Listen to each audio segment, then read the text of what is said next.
Yellow, we're back at it again with more Zenless Zone Zero. We're gonna get our boy Hugo out of the Silent Hill halls, but first things first.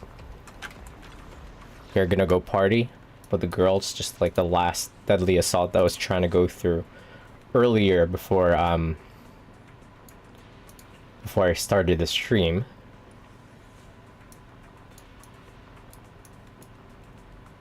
I don't even know how this works. Whatever.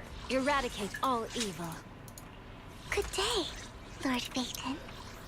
Hey, don't look down on me! Ah, they changed the voice actor for Koleda. I'm so fucking sad. Not gonna mess up my new clothes, are you? Sir Gagaman is starting in like 15 minutes. The Ungodly Hours Daybreak stream. He just like me. That's my Oshi.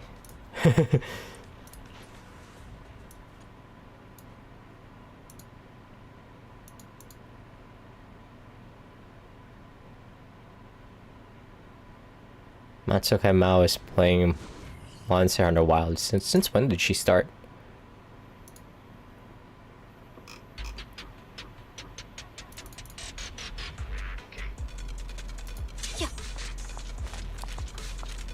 Alright. Quick warm-up. Completely forgot to change like the volume settings here. One sec. Not too high while we're in battle. Let me restart.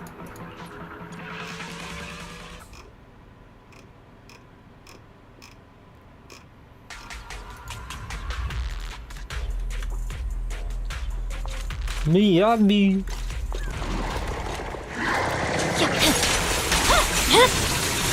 My blade is already sheathed.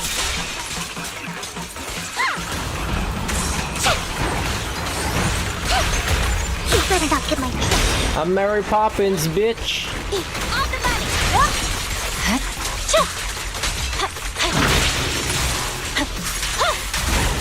Wait, Vivian can give Miyabi like a full bar? Miyabi. There's no time to lose. Scatter!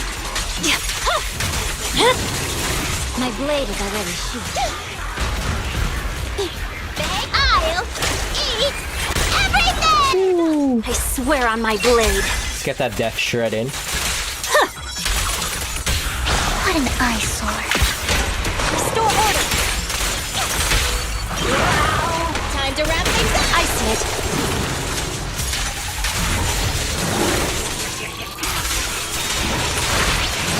Who dares get between me and Lord Phaeton? Back at it again! It's over.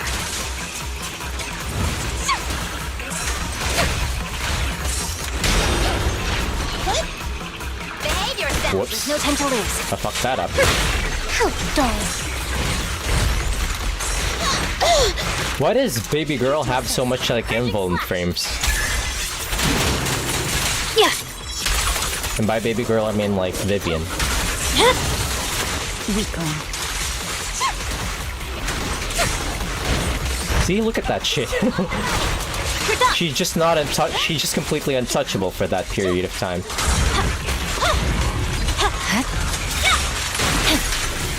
Ah, I forgot to switch to Nicole. Behave yourself! Out of my sight.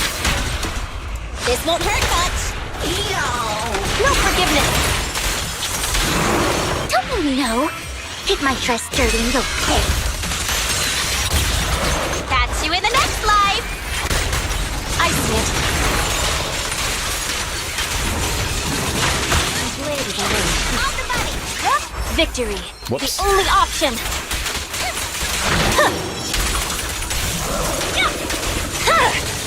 It's over. Gotcha! There's no time to lose. Boom, boom, boom, bang. On the money!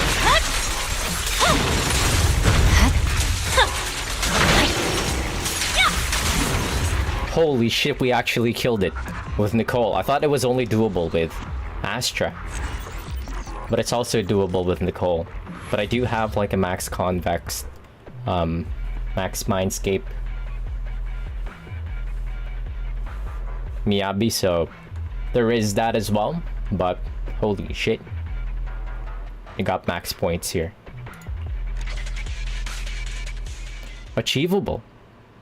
We had like what? How much long to spare?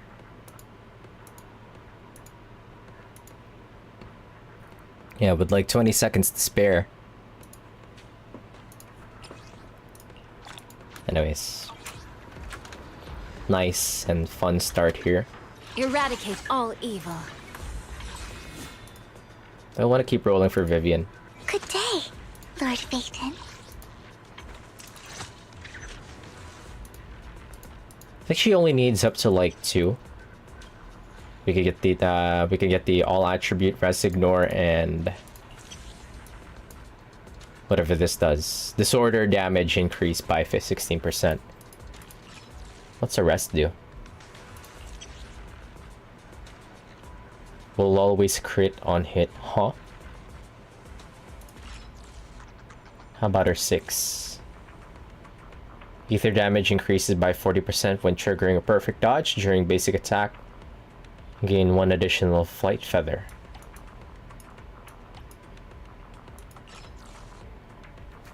The tax refund hit today, so who knows? Lord Phaeton. Yeah, but then I also kind of want to save for like Yishuan, so we'll see. I think I might just have to wait for the Vivian rerun. But at least I want her Mindscape too, just so I could keep like enabling Miyabi. It kind of makes me sad that like Vivian is a better off-field support than like than Yanagi.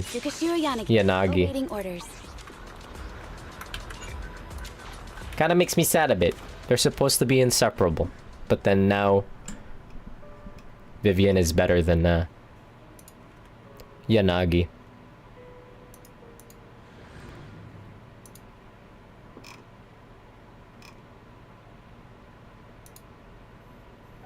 I see. This is still an illusion. Our boy's still in. Who's going to show up this The boy's time? still stuck in the Silent Hill halls. Alright, let's actually get through it. Wonder if I could finish tonight. Hugo, let's play hide and seek. I'm already hiding. You'll find me, right? Like you will? Speaking of, wait a minute. Let me turn up the volume.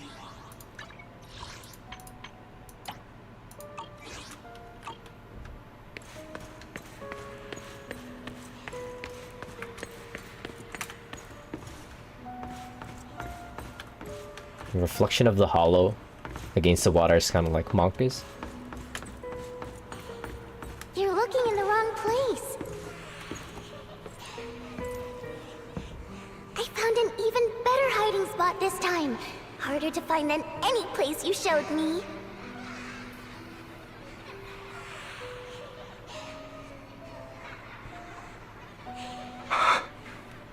Hey, Hugo. Do you ever wonder why I had to die? Whoa. It was because of me. That's right. It was because of you. It's all your fault.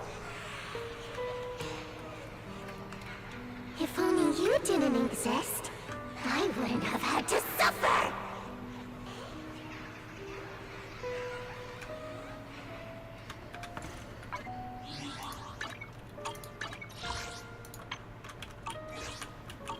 Really want to kind of like, I'm kind of tempted to like switch language here just to see how Fukujun like does his line readings for Yugo, because I am like a fan of Still looking in Fukujun. the wrong spot. I can't believe you still haven't found me after all this time.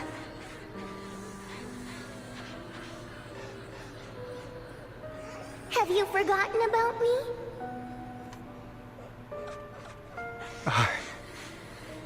I haven't forgotten. It's okay. I'll forgive you. I'll still be nice to you, just like before.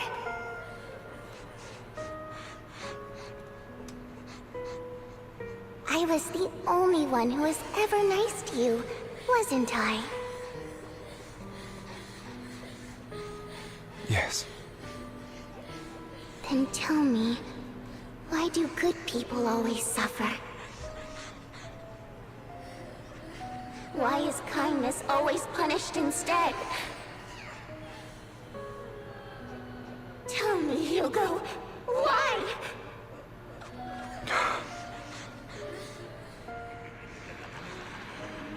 Hugo, are you lost? Go back the way you came. I left you a surprise there.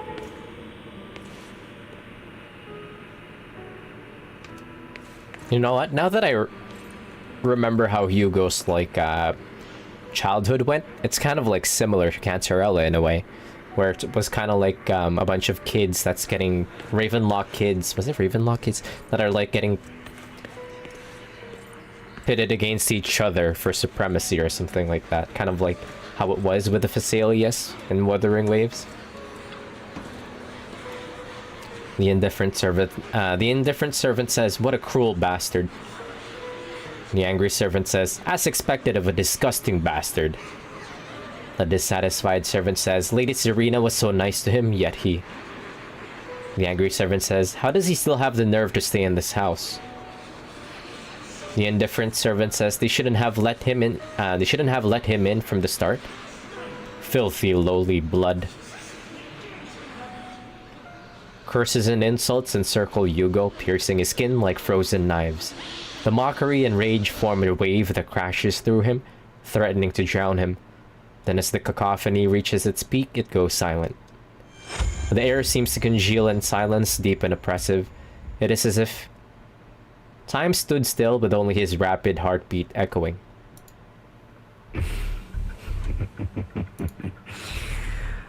I told you that you would eventually return. We meet again, my friend. I told you, I am you. The side of you that you've always tried to deny existed. Of course. I know. This time it's about Serena. Right? Yes, your half-sister. And the only child in the Ravenlock family who was kind to you. Unfortunately, it was her kindness that led to her untimely death. It was my fault. I don't like the way you blame yourself, because that means I'm to blame as well. And I don't think I did anything wrong. Your mother sold you to the Ravenlocks. And your father, he saw your talent and wanted to use you to push the other children into competing with each other. My brothers and sisters wanted to get rid of me from the moment they first saw me. In their eyes, you were no more than a slave. But Serena dared to treat you, a slave, as if you were human. And so, she was fated to die. They tried to kill me many times, but I was careful, and they did not succeed. Well, the things that they were doing in the Ravenlock family is so much more fucked up. Or maybe as fucked up as, it was as fucked up as the Phasaelius. What the Phasaelius were doing to their kids. So they killed Serena, who was weaker, an easier target, and pinned everything on you. Serena died in your place. Like, at least the Visalia kids were kind of like looking out for each other. Not with the Ravenlock family kids. They were just kind of like killing each other. It was just like a free-for-all with them kids. Hi Thea, how's it going? Good evening. Good morning. Good afternoon. Whichever time it is for you. Good to see you. Hope you're doing well. Those cruel brats thought that by reporting this to Father, they could use it to get rid of you, a rival who threatened their positions. Yet, not only did Father not blame you for the incident, he praised you for it. In this world, only the ruthless, cruel, and merciless can stand at the top. And that's exactly what you managed to live up to, no? You found a perfect opportunity thereafter to catch the ringleader of the group who framed you and almost beat him to death.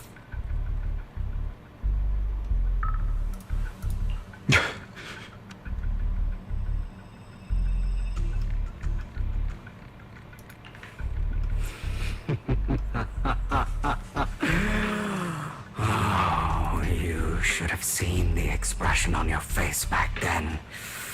Oh, crazed and manic with utmost delight. Makes me wonder who Hugo's voice actor is. I don't remember that. Seemingly unsatisfied with his answer, the inner demon transforms into him again. What? I'm you but evil. Here you go again. Trying to deny your desires. Deep down. That was really scary. What the hell? You've always wondered. Asking yourself why these evil people never got the punishment they deserved. Why the world is so unfair. Don't you want to rip them to shreds? Just like that day when you beat that boy's face into the dirt until he was barely recognizable. His disgusting blood staining your fists. Recall your exhilaration, your cathartic release of rage, that outpour of hatred. That victory belongs to you. You deserve it. This is dark, yeah. Hugo's voice actor is really good. Those brothers and sisters of mine are all dead. I cannot take revenge against the long deceased. They died by Hartman's hand, dying in the power struggle to become the Ravenlock family's heir, rather than by our scythe. Boring. Yeah, that breathiness is contributing to like how creepy it is. Also, yeah, one thing that I really love, like Zenless Zone Zero, like the direction that they're going. I like that they're trying to take more like dark topics recently. I don't agree with the direction the general direction is going for, like the main characters, the Phaethon, the duo, the siblings, the proxies has been taken. But everything else I think has been like pretty interesting. Boring. I find it hilariously ironic. Children who would murder their own kin for scraps of power, dead at the hand of their uncle who followed their example. What?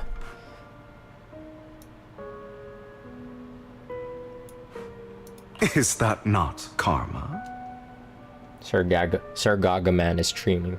Power struggles pitting kin against each other, betrayal, suspicion, and hatred between people of the same blood. It's like a curse written into the Ravenlock family's genes. laughably stupid. Don't forget, my dear, that the same blood flows through your veins. As if to prove his words, the inner demon transforms into Hartman. Is Hugo gonna have his like... That's right, my dear nephew. No matter how much you deny it, the blood of the Ravenlock family flows through your veins. Survival of the fittest. Only the strongest deserve to live. Only the strongest deserve to rule. This is the path of success that has led the Ravenlock family to victory countless times. A blessing and a curse etched into your flesh and blood. As long as you live, you'll never escape the mark of family. You are destined to one day become someone like me, like your father.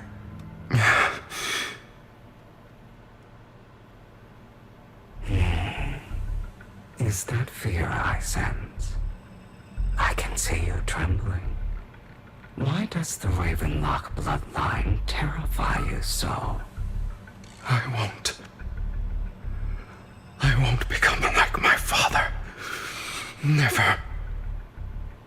You won't become a failure like him. So relax. Our power eclipses him, and so does our ambition. So, do not deny your own desires. Do not resist your own ambition. This is the talent you were born with. The best gift fate has ever given you. Admit it. Deep within your heart lies a spark, yearning to ignite a raging inferno that will burn everything down. And I am that spark. It all boils down to daddy issues. Again. Huh. No wonder him and Vivian are kind of like bonding. It all boils down to daddy issues. After an intense bout of dizziness, Hugo awakens in a dark warehouse. The ropes that bound him had come undone at some point. Hugo takes a deep breath of the damp air and stands up. Is he still tripping balls? Hugo straightens out his attire and tidies himself up. Then he opens the warehouse door. He's still tripping balls. Like, yes, he is. never thought I'd be this genuinely thankful to see you.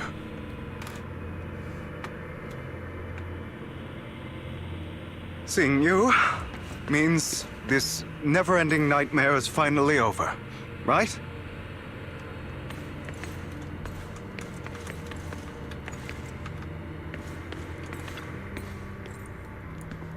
Lycon says, why did you break our oath? Why did you use me? My eye and those legs, they were all your fault. You know, you are exactly like your father. Fuck me, I haven't done Lycon's story yet. Something like that from you.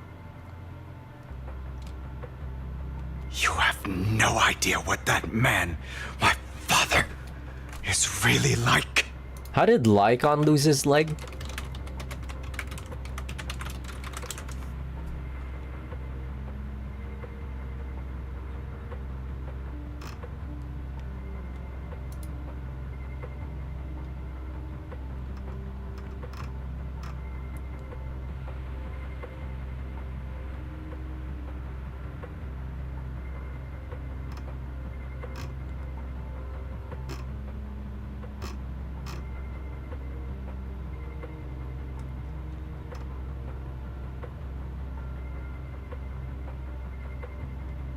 Was it because of, A person who stops at nothing for Hugo? their own interests and ambitions. Just like what you're doing right now. I really need to do Lycon's companion story. I haven't done, I've barely done anybody's companion agent stories. Except for the ones that shows up in the event. And what do you think I'm doing this for? All of this was part of your plan. You knew where the Ravenlock family was going to be, so you set Mockingbird's target there. To seek revenge, you plotted to assassinate your own father, but he was too vigilant, and you failed. What if he never killed his own? I'm pretty sure he did. After almost being assassinated, your father was furious and locked everyone in the hall, but was unable to find the assassin. And what a coincidence that a hollow disaster just occurred in the vicinity. So he used it to eliminate all the unfamiliar faces there, turning them into victims of the hollow, an easy feat for the Ravenlock family. So, the one who killed innocents was my father, not me. You knew what choice an extremist like him would make, and you used the chaos to once again attempt an assassination. This time you succeeded. You killed your own father at the cost of innocent lives. Admit it, Hugo. You don't care about anyone else. The only thing you care about is your revenge. How is that any different from your father? Enough. I'm tired. I may hate him for betraying me, but he wouldn't say something like that. What? You aren't Lycon. You're me. Hidden deep within my heart. Hugo takes a deep breath and slowly opens his eyes. Lycon is gone, and in his place is that familiar figure. Without a doubt, he is still within an illusion.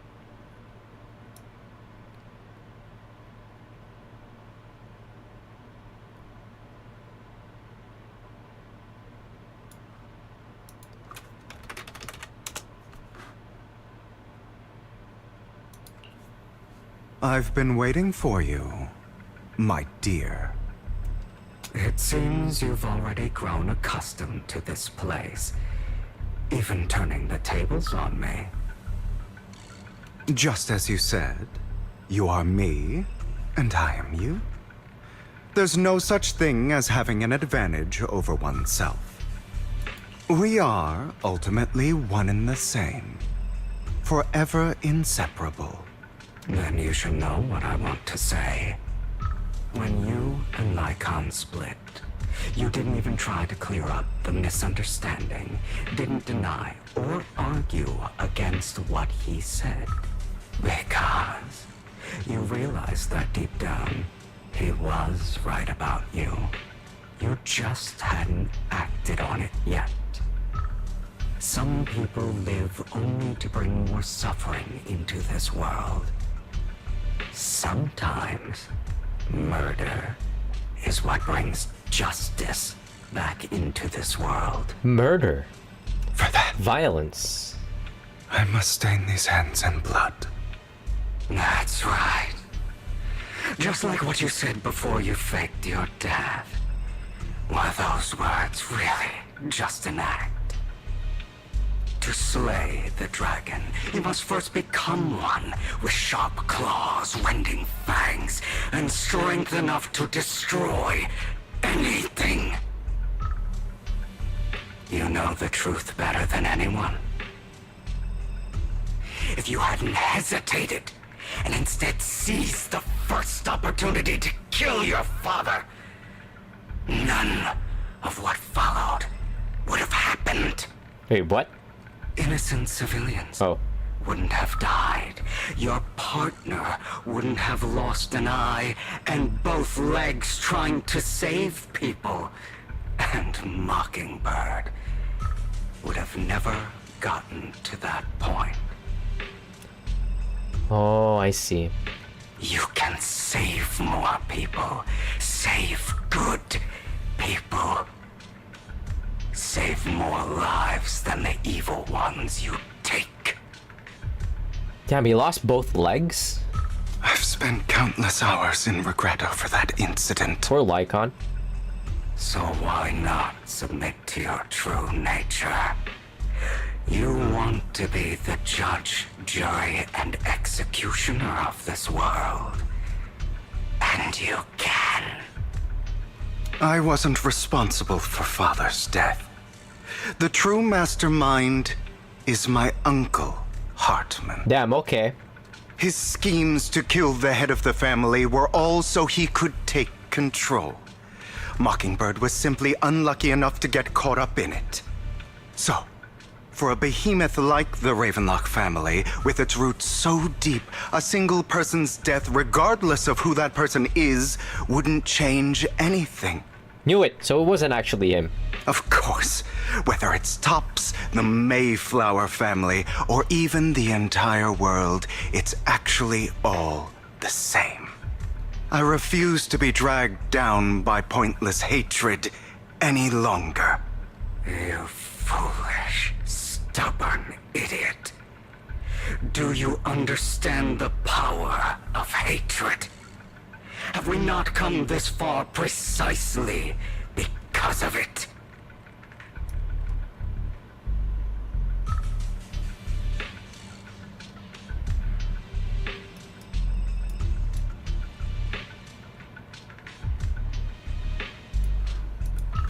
Or are you going to follow Lycon and Jack's twisted logic? Come on. You don't actually trust anyone? Otherwise, why would you hide this whole scheme of faking your death from them?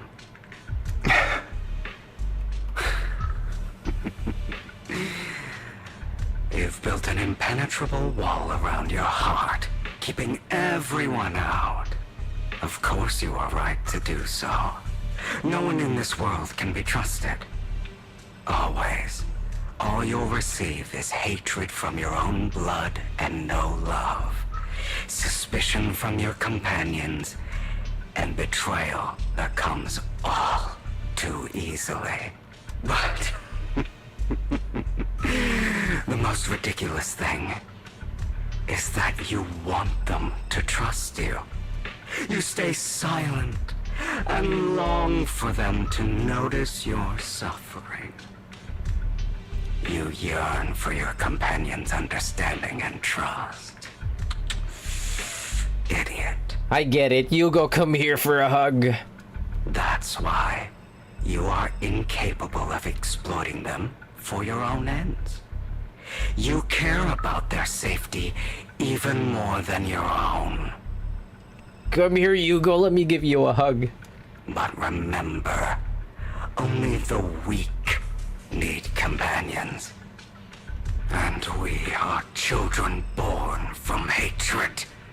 We are different from them. I will never be like them.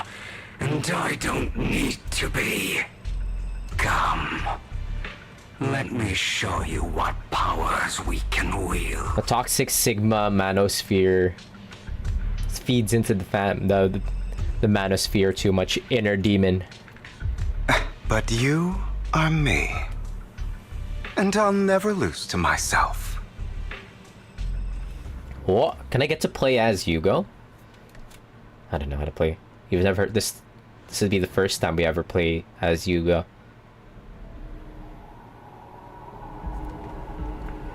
Whoa, what is this place?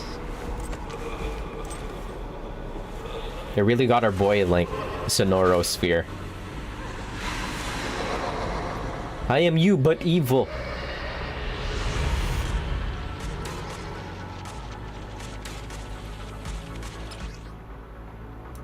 The combat tutorial. When a NEAC special attack or ultimate hits a stunned enemy, the total ice effect is triggered. Okay.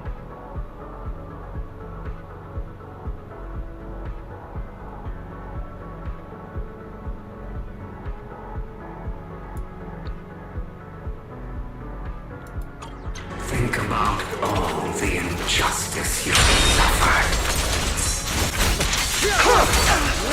If you choose to forgive, What the fuck? blame yourself. You know that. Letting you consume me would be the real betrayal to myself.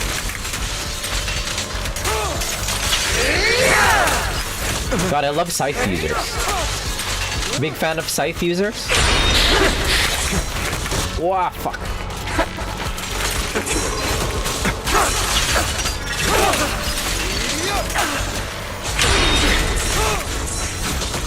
God damn it.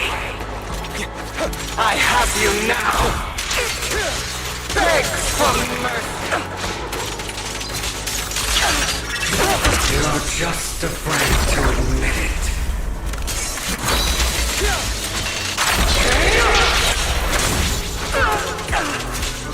Trying to run, are we?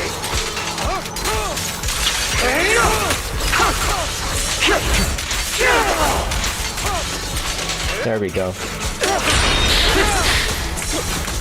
Fuck me.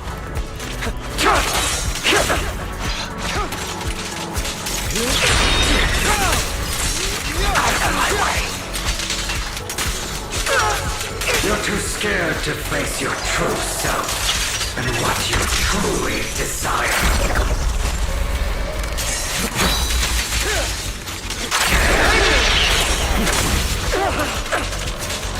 I have you now! Whoops. Come on, let me move. Prepare to kneel before me.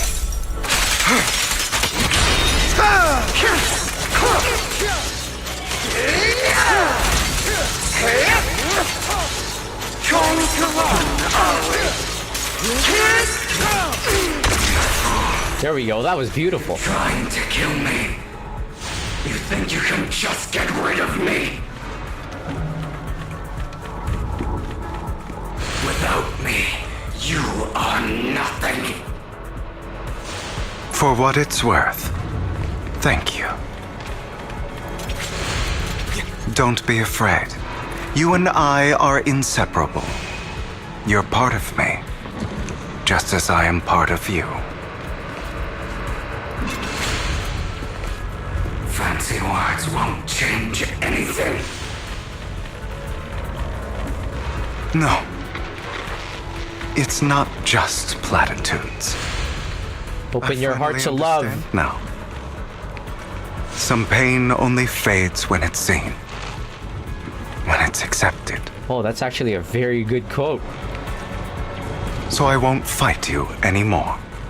I won't hate myself anymore. That was a very good quote. Let me grab it. Let me get a screenshot of it.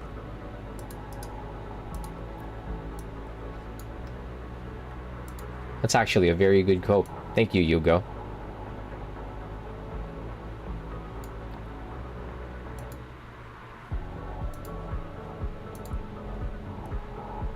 Some pain only fades when it's seen and when it's accepted.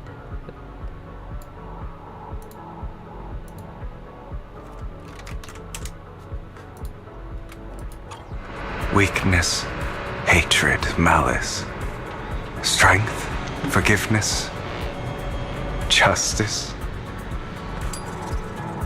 They are all part of me.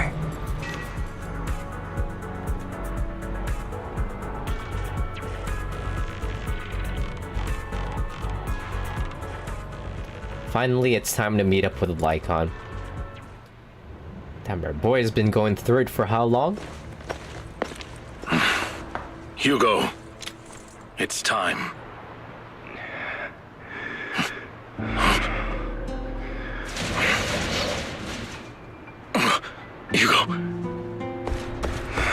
Hugo, you...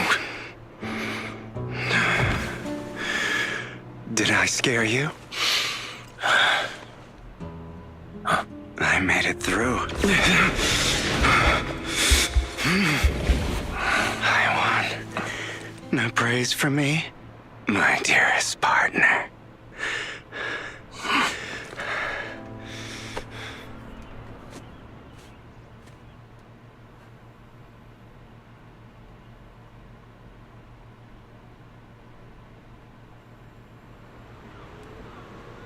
This is just like what I saw in my dream.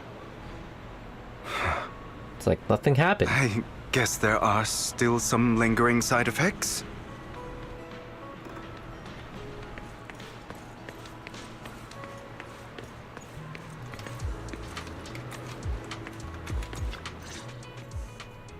Ah, my former partner. You're still as punctual as ever. Are you sure you're fully recovered? How about we fight? And I'll show you how recovered I am. I refuse to fight someone who is in need of medical attention. Lycon falls silent for a moment and eventually hands over a coin. No, looking at the packaging, it's not a coin but a familiar chocolate. How thoughtful. I'm touched. Or perhaps is this simply part of Victoria Housekeeping's professional care? I'd rather you not starve to death. Hugo takes the coin. After a moment of silence, he eventually eats it. I too love chocolate coins. Not to your liking. I'm fairly certain this is the same kind as before. No. I've just gone too long without food. It feels a bit uncomfortable. Let's actually get some food in you. Not chocolate. Either way, thank you. Now tell me, what exactly happened in the warehouse? Just going a bit crazy from... you know what? Were you expecting anything else? But I did have a very long dream. A dream about many things from the past. If I had to put it into words, it would be like giving myself psychological therapy. You seem like you could benefit from some too. How about it? Want to book a session with me? Trust me, I'm a pro. Seems you really have recovered. Well, of course. I'm feeling pretty great right now. Like I could argue with you all day on every petty detail of who exactly was in the wrong back then. I wanted to ask, what you said about Mockingbird before, when you faked your death, was that part of the act? You mean the part about how Mockingbird has never really changed anything or saved anyone? I didn't expect you to still be so hung up on this. Interesting. After all, it was you who chose to betray Mockingbird. To betray me. Just as I said before, I never considered Mockingbird a failure. Perhaps Mockingbird deviated from its origins, but it has its value. You shouldn't reject the things you've done. Or Mockingbird. I have contemplated this before. Yes. Mockingbird has helped some people and has genuinely managed to cause trouble for those who abuse their positions of power for evil. Yet those in high positions still possess immense resources, and the people we helped remain destitute and suffering, willing to become slaves to those in power for scraps.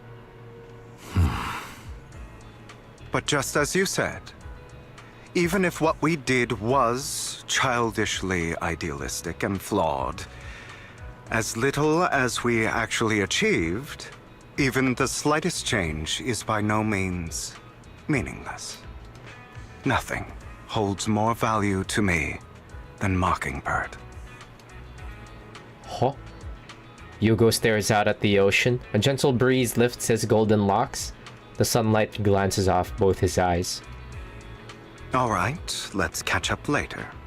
I still have things to do and need to wrap up my plan. Oh, are we gonna get caught up with Vivian and Fate? What's happening with Vivian and Belle? I thought you would rest up first. As much as I would prefer that.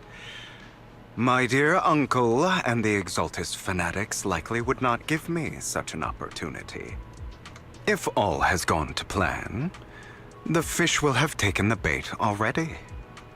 And if everything goes very well, I'll soon have solid evidence of the Ravenlock family's crimes. Well then, thank you for your assistance, former partner. Let's part ways here. I'll go with you. Lycon, surely you don't think that because I just recovered, I'm too weak to deal with those useless fools. Hartman's actions will disturb the safety of New Eridu. As I serve the mayor, I should intervene. Very well, whatever. Let's go. and don't slow me down. Lycon says, before that, don't you have something to tell me? Hugo says, what do you mean? Lycon says, don't play coy with me. I know you're not spilling your whole plan. So you kick things off by approaching Edmund from the top's big shots? How did you manage to sweet talk him? Hugo says, I am a bit of an illegitimate child, but I still have that Ravenlock family blood running through my veins. Funny enough, this Lord Edmund thinks the direct lineage is way more noble than the side branches, which is absolutely laughable. So I played his arrogance to my advantage. And let's be real, I had some juicy intel to swap with those high rollers, but that's Mockingbird's secret, so I can't let any outsiders in on it. Lycon says, was the sacrifice core from the mayor's lab your handiwork too? Hugo says, you could say that. The security there is no joke, so I had to leverage tops for some extra intel. After all, as you know, they've got plenty of moles planted next to your mayor. Lycon says, and it was you who threw the sacrifice core up for auction.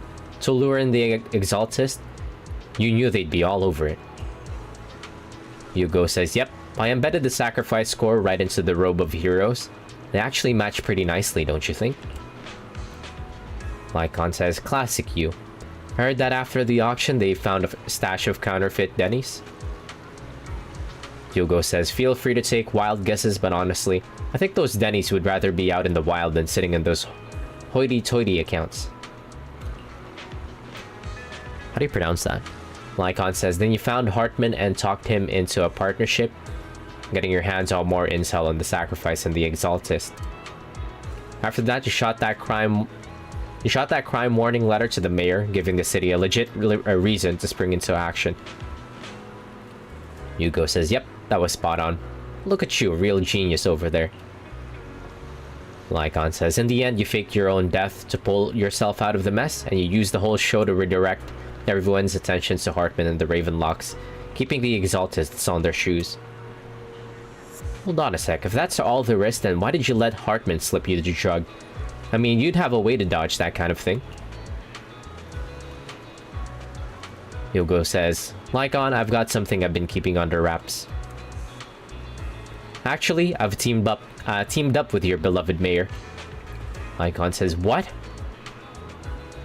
Hugo says, when it comes to stopping the Exaltist, the mayor and I are on the same wavelength, so we can totally collaborate.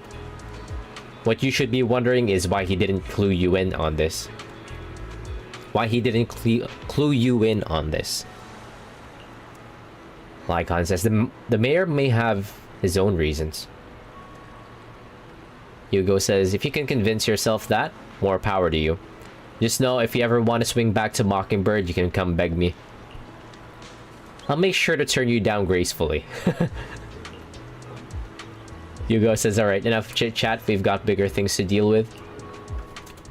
Alright, please come to our rescue.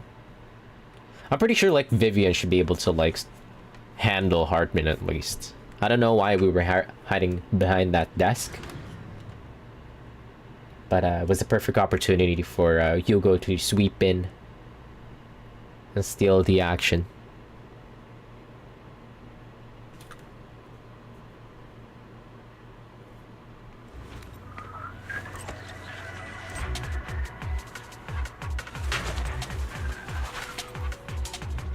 I'm sure you've heard about the missing workers from companies under the Ravenlock family, too.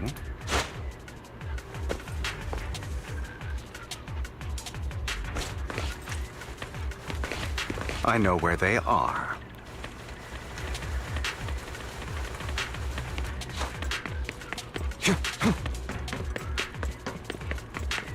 Those are Ravenlock's men. The workers with them are the victims who were tricked into going into the Hollow.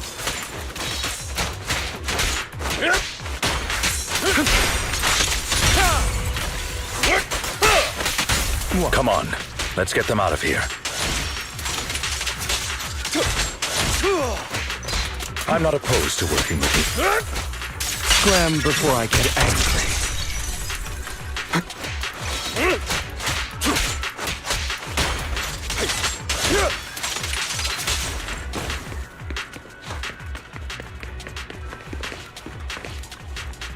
You untie the workers?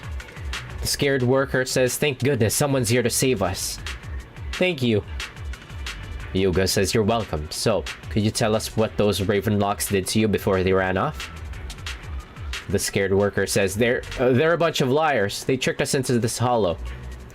They said they had a job with high pay for us, but they kept avoiding the topic after we got here. Something didn't seem right, so I wanted us to leave.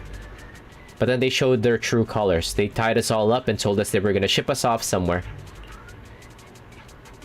Yugo says, "They didn't make you take any weird medicine, did they?" The scared worker says, "Medicine? No, but it wasn't just us that they tricked.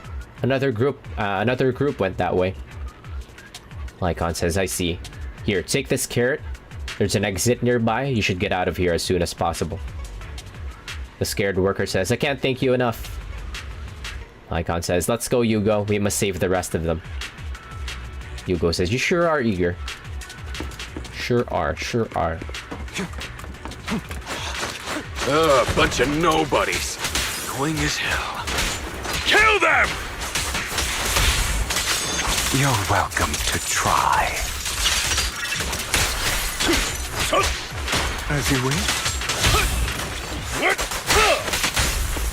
Oh, what a coincidence.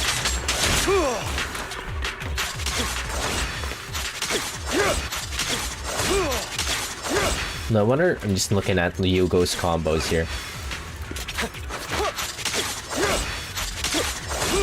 Okay. He's not like Evelyn that has like chaining. She has like a special combo. Here. And quite a lot of them.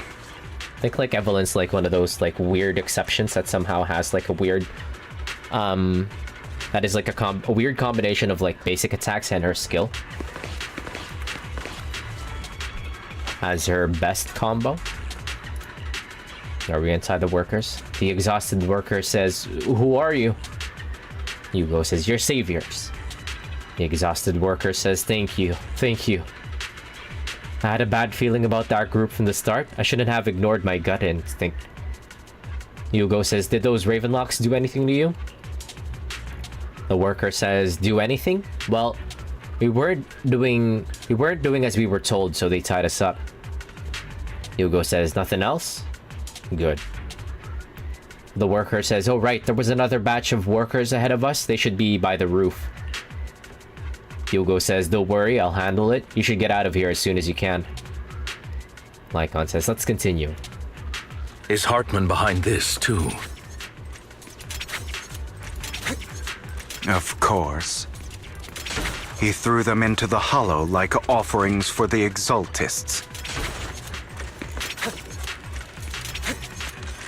To him, those workers are just another resource, no different from the ether his company mines in the hollow.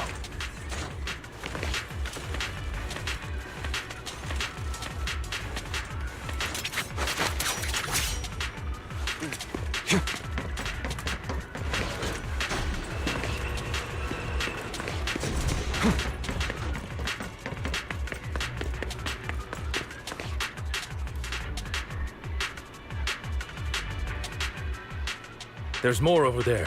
Let's hurry. It's different this time. Don't rush in. Let's listen in on what they're saying first. I still need more direct evidence to ensure the plan is absolutely foolproof. The compensation you promised. It's all real, right? All we have to do is follow you into the hollow for some simple tasks, and you'll give us a huge sum of dennies. Sounds real suspicious. And they fell for it. Shut your trap. You keep yapping and asking questions. If this is all so suspicious, why were you so eager to sign up for it? This Ravenlock dude, this Ravenlock goon has the Majima fit. Because I don't have a choice. My daughter was previously caught in the hollow disaster and suffered severe corruption. The treatment costs have completely drained our family's savings. So that's why... It's the same for me. A serious illness at a senior age. I need the money. Who would risk taking a job like this unless they were desperate? I'll do it. No matter how suspicious. As long as I can get paid, I'll do anything, even risk my life. Wait, you people from the Ravenlock family, you're part of a big company in Tops. You wouldn't go back on your word, right? Don't worry, you'll get every Denny you were promised. But before we start, you all need to take this medicine first. Ruh-roh. The fierce man pulls out a bunch of white pills and gives one to each worker. Another Ravenlock family member seems a bit doubtful and leans in to whisper. Bro, should we really be doing this already?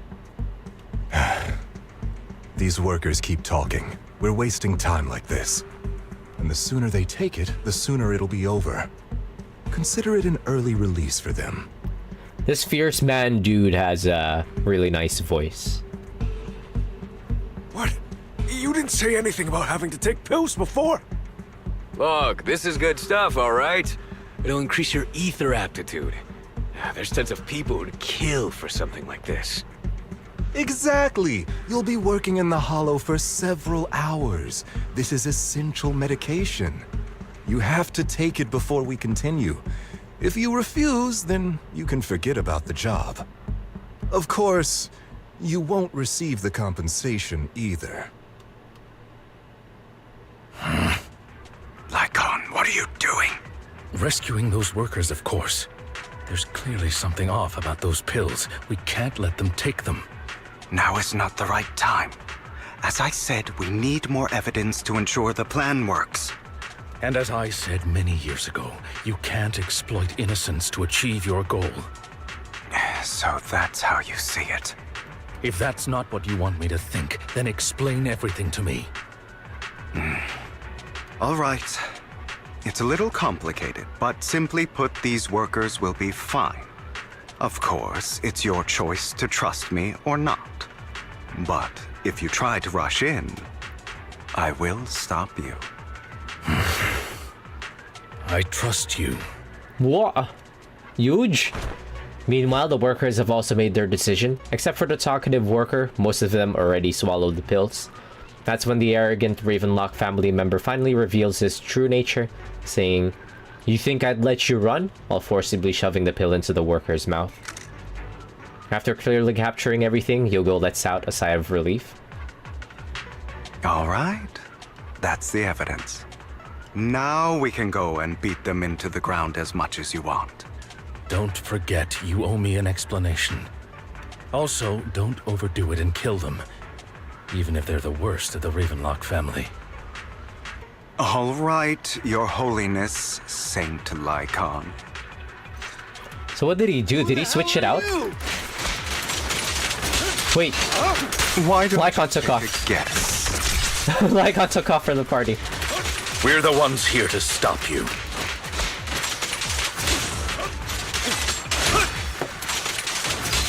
Can't remember the last time we worked this well as a team. Oh, this goon is getting air juggled. Your legs? How are they feeling? What's this about? I'm fine. To be honest, I think I prefer the way you used to fight.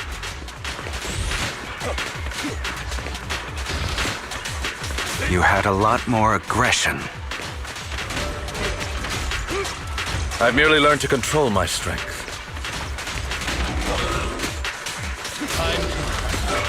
When I need to be aggressive, I will be. I was just watching a Lycon. I see, okay. Prostrate. They're done with their exchange. The abyss!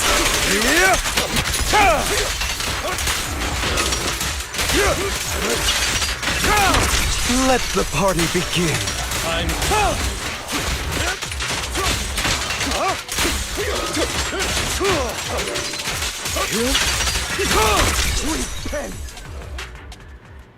The two defeat the Ravenlock family members. God damn it! Who the hell are you? How dare you mess with the Ravenlock family? Ravenlock. Savor the name while you can, for it will soon cease to exist. What's that supposed to mean? It means exactly what I said. I think this might be good for you. Sever your ties while you can. You still have a chance to walk your own path. The family's honor comes above all else. Is that really what you think? I saw the compassion on your face just now. You're not from the main family, right? That's why you were assigned to these trivial tasks. But in reality, there's no need for you to keep playing this boring game for them. I don't have a choice. From the moment I was born into the Ravenlock family, You always have a choice, if you're willing to act. All right, let's end the small talk here. Hugo delivers a swift chop to the back of the necks of the Ravenlock family members, and we karate chop them. Don't worry, Lycon. I didn't hit them too hard, just enough to keep them quiet. How's that? My acting's pretty good, right?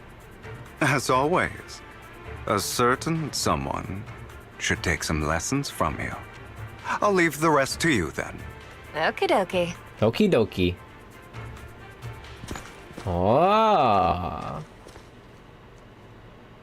Are they part of Mockingbird, or are they like some kind of like task force from the mayor? The workers carry the Ravenlock family members away. Now only Lycon and Hugo remain. Okay, now can you tell me exactly what's going on here?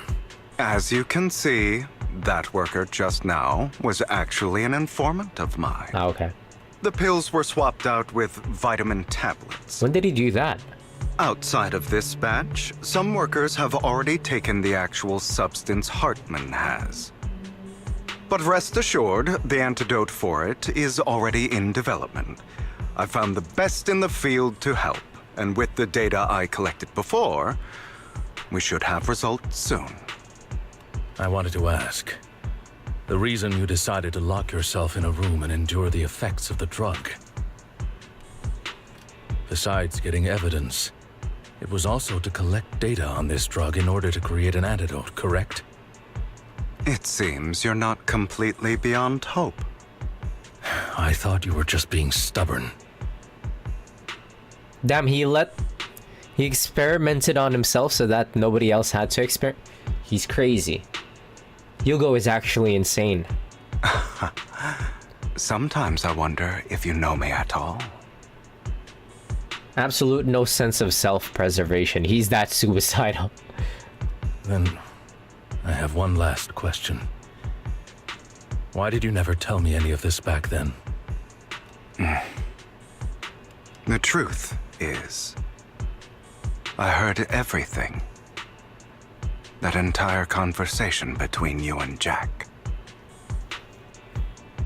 Before he passed away in that small attic. When Jack called you aside and gave you those warnings. When he told me you might go down the wrong path? That's right. You never said anything. What would I even do? Scream and rage over your suspicions, or get on my knees and beg for you to trust me? You know there's no way I'd allow myself to do such a thing. Besides, back then, even I was confused about myself. Jack, he... It's all in the past. You don't need to explain anything to me. Enough. We should get going. If we're going to reminisce over the past, we should find a more suitable location. Date night? After leaving the Hollow, the two arrive at a place with nice scenery. Date night. That incident back then. I didn't do it. Wait, it's evening now. What about Vivian and Faithin? It was a scheme Hartman devised to take over the family. It was Hartman who killed my father, too. I only discovered the truth long after the fact. I did indeed attack my father, and I thought he was dead. But he wasn't. I couldn't kill him. And even before that, if I hadn't hesitated, none of what followed would have happened. Even now, I still think they deserve death. But I no longer care to personally deliver that fate. They're beneath me. And I have more important things to do. You... I know we may never agree on that point, Lycon. I once wanted to fight against those ugly truths that defined me, but I discovered that the more I rejected them, the more painful it became. So, I could only accept that crazed, hateful, and malicious side of myself. As long as I know I will never become like my father, like Hartman, that is enough for me. You've changed. But I think that might be a good thing. Don't patronize me. You've changed a lot too, compared to before. I still disagree with Jack's words, and I won't forgive your betrayal. I will walk the path I believe is right, even if I must tread over thorns and through the mud. But I will also allow you to walk your own path, Lycon. Should I say thank you? Now, Keith. You're welcome. Come to think of it, we haven't talked about your legs and eye. It was just an accident. Not your fault. I'm doing well now. I hope you are too. Wah! Now, Keith. On the contrary, perhaps I should be the one apologizing. I misjudged you. I used to think you wanted power, that everything you did was for your own ambitions. I thought you wanted the power to pass judgment on all in this world like a god. I am a god. I am my own god. Or you could say that in this world, everyone is their own god. There are many things that we are powerless to change. But there are also many choices we can make. Just as I said before, I am the only one who can kill me or save me. I'm glad you think that way. Let's go. I still have one last thing to do. To witness the end of Ravenlock. Now save us, please. I like Hugo. I actually like Hugo, even though some certain friends are massive haters of Hugo. As Hugo recounts the process of gathering evidence, Hartman, unable to listen any longer, slams the table in anger. You really think you can take my place if I die? Never, you filthy bastard!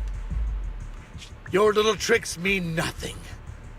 As long as the Ravenlock family stands, I can still get back on my feet. You still don't get it, do you? This was never about avenging my father. And I don't care about taking your place. I didn't come this far just to kill you. That'd be pathetic. Right on cue. Why don't you take a look at this, Uncle?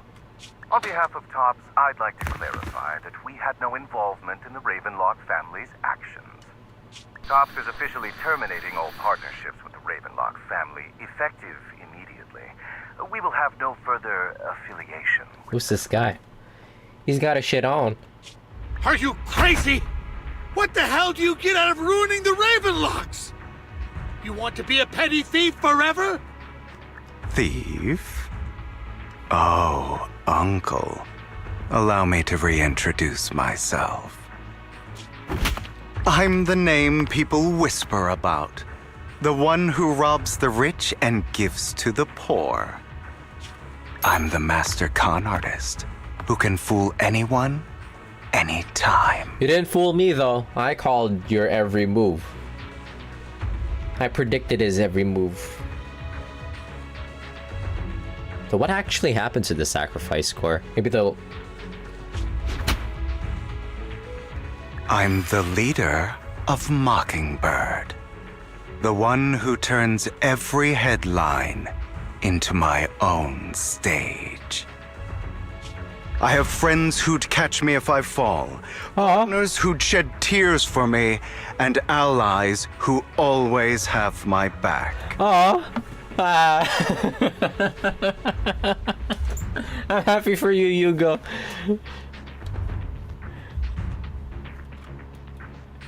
To be able to think this way, he has come so far. I am Hugo Vlad. You're the one who needs the Ravenlock name.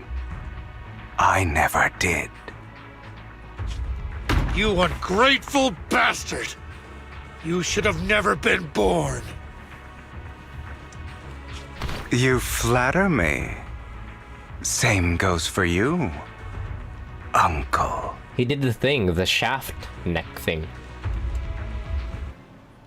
Leave the Ravenlock Manor on Hugo's speedboat. After reaching Port Elpis, y'all wait for Lycon to arrive. You've done well, Vivian. You had better give me an explanation. And here I thought this would be a touching reunion. What's with all the anger? I love this too. They get a lot of fan art. They're kind of like siblings. Everybody treats them like they're siblings, which is super nice. I love the sibling dynamic that Hugo and Vivian has. Hugo, I'm a member of Mockingbird too. And I mourned your death. Listen, Vivian. I don't want you or the people you cherish to get caught up in danger because of me. Whoa, siblings not like that. No, it's different this time. Maybe for what? How's it going? Hi, Saru. I've always been selfish. So I don't hesitate to use you all as variables in my plans. But you care about us. But it is because I am selfish that I also don't want my failures to affect my treasured companions. Treasured companions? In any case, if you were in the same position, would you not make the same decisions? Lycon's taking care of everything outside. We should go. Also, Belle, thank you. And I'm sorry for the whole act where I threatened you.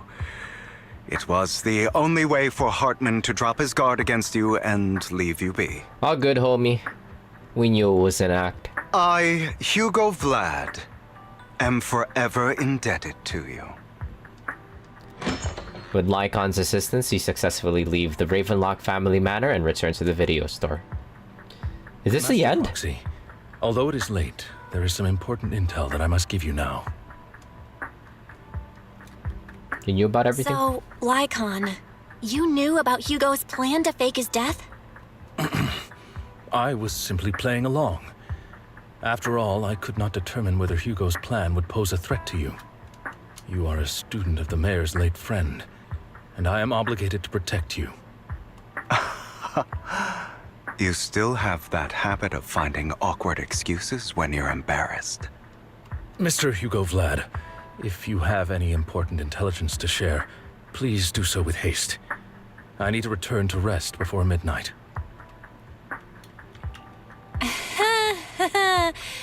You two sure are close.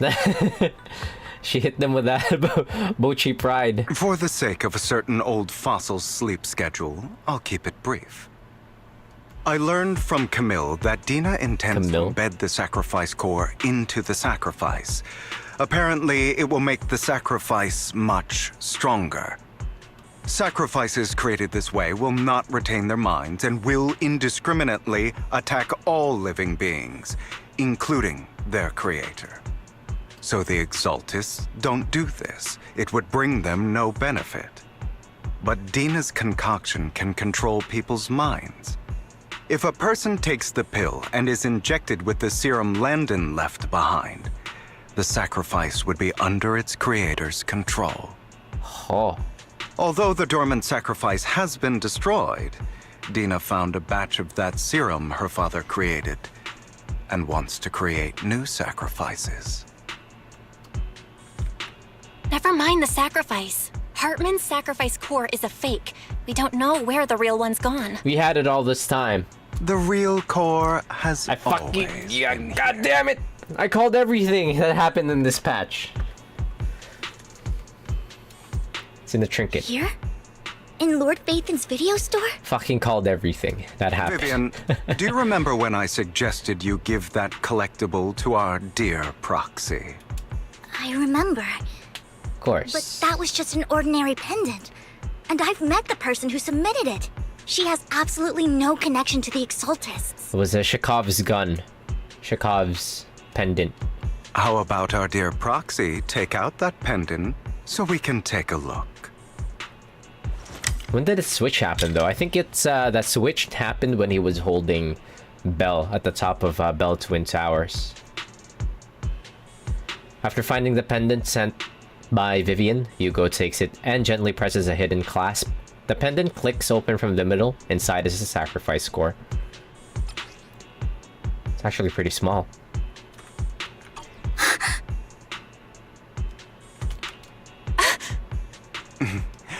I'll take your surprised expressions as a compliment for my little trick. I will hand over this core to the mayor as agreed, since he fulfilled his promise to protect Vivian and the manager while I was pretending to be dead. I won't go back on my promises. That was his terms? No wonder the mayor would promote rhetoric favorable to Mockingbird. I can't believe I thought he was actually being sincere. His terms was, I love Hugo. Since we have the sacrifice core, all we have to do now is stop Dina from using innocent people to make more sacrifices. Okay, maybe the patch isn't over yet. Yes. I was worried it was already over. We need to destroy the last batch of Landon's serum. Hopefully with no options left, Dina will give up her obsession. All right, that's the important stuff. I'm going to go and confirm where Landon's serum's been stashed. I'll contact you again once I have something. Okay. Hugo says, what's wrong, Lycon? Weren't you in a rush to get back and rest? You act like you're gonna turn into a werewolf after midnight or something. Lycon says, how are you feeling now? Hugo says, relax, I'm not kicking the bucket just yet. Lycon says, but you look a bit more run down than before. Hugo says, just getting over something nasty, that's all. Lycon says, risking your neck like that wasn't exactly smart. Maybe you should have... Hugo says, Lycon, remember what I said back when I faked my death? For a permanent and absolute victory, we must endure pain of cutting away rotten flesh and persevere through the darkest hour before dawn. Very theater. Hugo says, not wrong, sure, but it was arrogant enough. Instead of playing God and picking who lives or dies, I'd rather just do what I can do. Hugo says, because at the end of the day, a person can only shape their own destiny, nothing more. Lycon says, you've really come a long way. Hugo says, well, I appreciate the compliment. Vivian says, Hugo, you've got a lot more explaining to do. No more secrets. Hugo says, I will. I'll lay it out. I'll lay it all out, promise. Promise? After a little chat, Lycon, Hugo, and Vivian say their goodbye and take off. Back in your room, you drift off to a sleep. Drift off to a deep, nice sleep. Bedge. Wine says, Belle, Hugo sent a message earlier. There's new progress on the sacrifice situation. They found a large batch of unused sacrifice serum. He wants us to be their guide. He, Vivian, and Lycon will be heading into the Hollow with us to destroy the serum. And I'll use the HDD system this time to head into the Hollow with you all. Tell me when you're ready, and remember to bring Eos with you. We're back! Eos back! Alright, give me 1 second here. Be right back real quick.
Okay, back.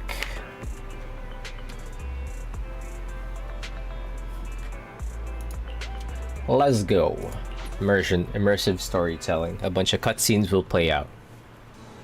Warning from Final Fantasy XIV. Alright, let's get started here.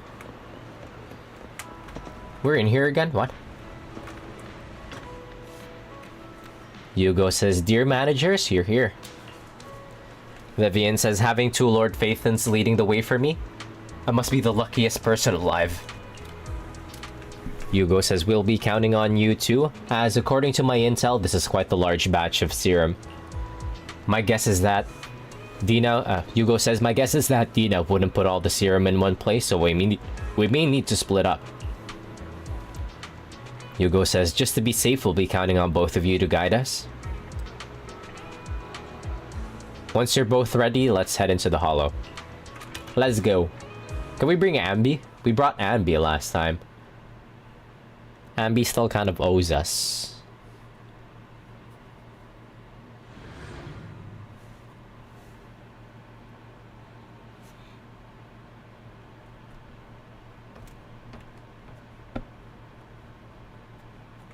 Cutscene. Loading screen. Oh, he plays Vivian.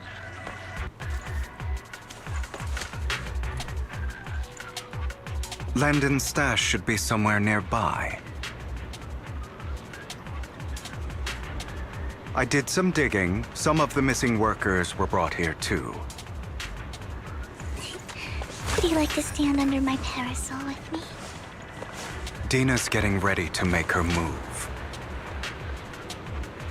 Don't touch me. Alright, let's go. Don't worry, we'll clear them out.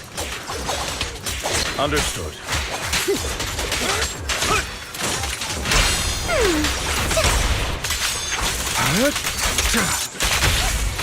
Oh, Hugo can group. Nana.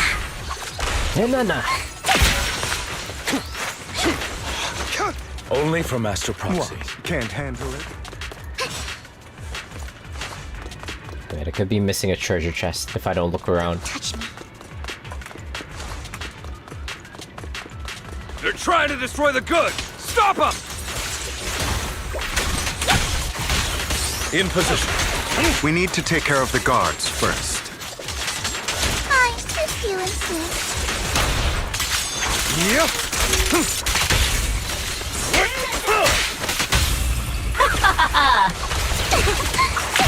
Some of the serum is stored in this warehouse. Don't touch me.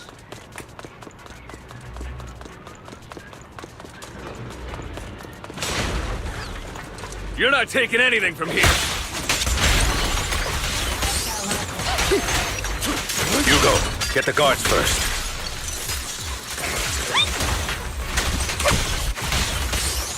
Understood. Time. Scram before I In position. This guy's thick. What? You just stepped into your own grave!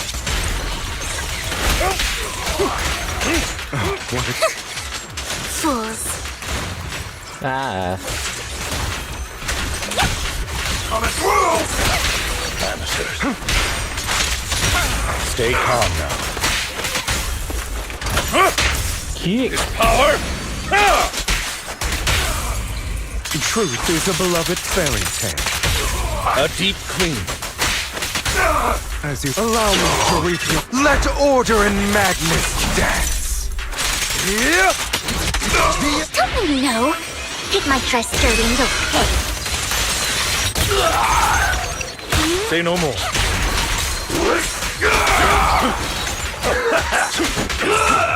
Whoops. I'm part of Mockingbird too.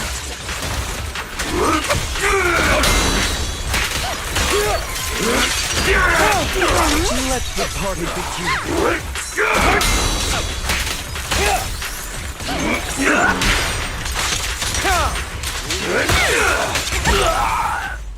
More of Landon's serum survives than expected. Fortunately, since they're still here, it means Dina hasn't executed the final step of her plan. There is likely a lot more stashed around here, and we have yet to locate the missing people. Our actions here won't go unnoticed.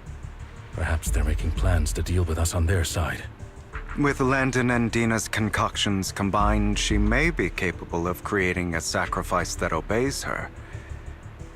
If it comes to that, this will get far more troublesome. She might end up using it on herself. Is usually how this ends up. How about we split up? Hugo and Lycon will destroy what remains of the substance around here, and Vivian and I will go search elsewhere. Very well. Let's go with your plan. But be careful if you encounter Dina and her people. According to Camille, she's absolutely obsessed with completing her father's dying wish. Who knows what she may try. I kinda need more muscle than just Vivian. Let's part ways here for now. And perhaps the other manager could use Eos to guide us. Sure. I've been feeling better these past few days, so just follow me. It's only now that I realize how fortunate we are to have two Lord Faithins. Although, I feel like our work's doubled. In the past, Belle and I would only ever work on the same route. Greater power means more responsibility. And in any case, I'm sure the mayor would be able to provide double compensation. He's a very generous person, after all. Right, Lycon? I will request additional compensation from the mayor. Yeah, Hugo, I love Hugo. He's a homie, true homie. He's Compensation is just one aspect. It's one thing with Belle being in the Hollow in person, but now with us working on separate routes, I can't help but worry even more for her safety. Oh, but I trust in your abilities. I'm just not quite used to this. As they talk, Vivian stands behind them and suddenly sheds tears as she gazes at one of them. Oh no! She turns and quickly approaches the area where Landon's serum is stored. Vivian recalls the tears she shed when looking at Phaethon and the destiny she saw then. This is the future I saw. Oh no! Lord Phaethon. I think it might be a bad idea that we split here. Something's gonna happen. Vivian closes her eyes as if making a decision, then grabs a vial of Landon serum. If a tragedy is inevitable, then let the misfortune fall upon me. I'm sorry. Oh no, what are you doing? This time, I will make sure the future I saw does not come to pass. I don't want to bring you misfortune. That's all I wish for.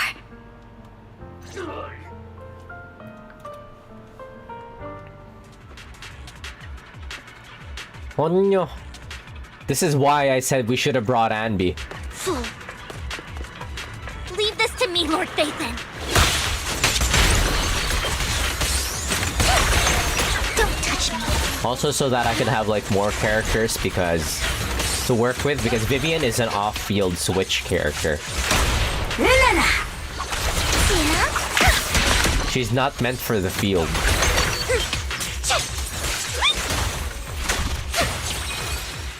Wait, she can fly?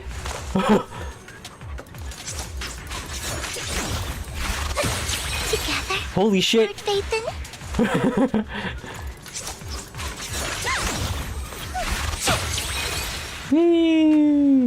That's crazy, what? I mean, I know that she could fly, but I didn't know that she could move while she was flying. Ah, well, she was up in the air.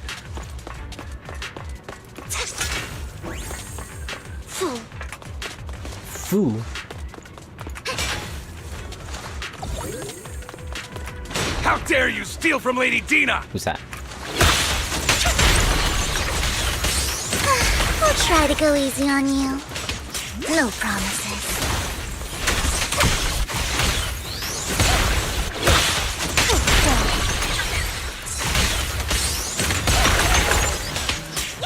Who's that man?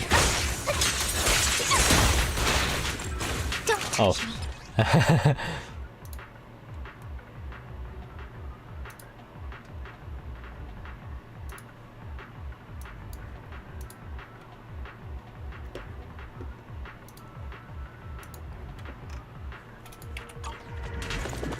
There are containers by the fissure. There's got to be... Whoops. Accidentally skipped dialogue. My bad, Vivian. The terrified missing worker says, "We don't want the money anymore. Please, just let us go." The weak missing worker says, "I don't think I'm gonna make it. Just end my pain, please." Vivian says, "We're here to save you. Are there any other captives?" The worker says, "There were, but they all turned into ethereals. So many ethereals. They're all dead. Please just let us go. That girl never intended to let us live." Vivian says, "My friends will get you out. We'll deal with this." Vivian says, "Don't be afraid. You'll get out of this hollow alive. We promise. You promise." The worker says, "Really? Oh, thank goodness. Be careful. So many people were brought in with us. They're all ethereals now. Really, really scary ethereals. Can't even imagine what she's planning to do with such a massive horde of ethereals. People will die. Everyone will be killed by those ethereals." Vivian says, "Hush, say no more. My friends will get you out. Leave the rest to us."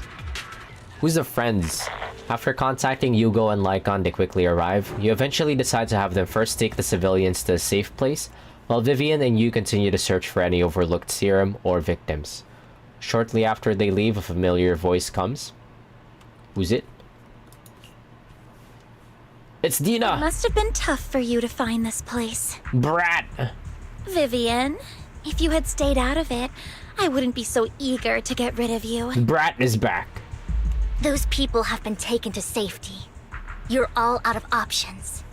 They're just mere test subjects. So what if they get away? There will always be people consumed by greed, and therefore, they will come willingly to me. In any case, what are a few sacrifices in comparison to the completion of Father's grand ambition? Dina, you deceived those people. They didn't come willingly to you. You tricked them, just like Landon did back then. Deceived?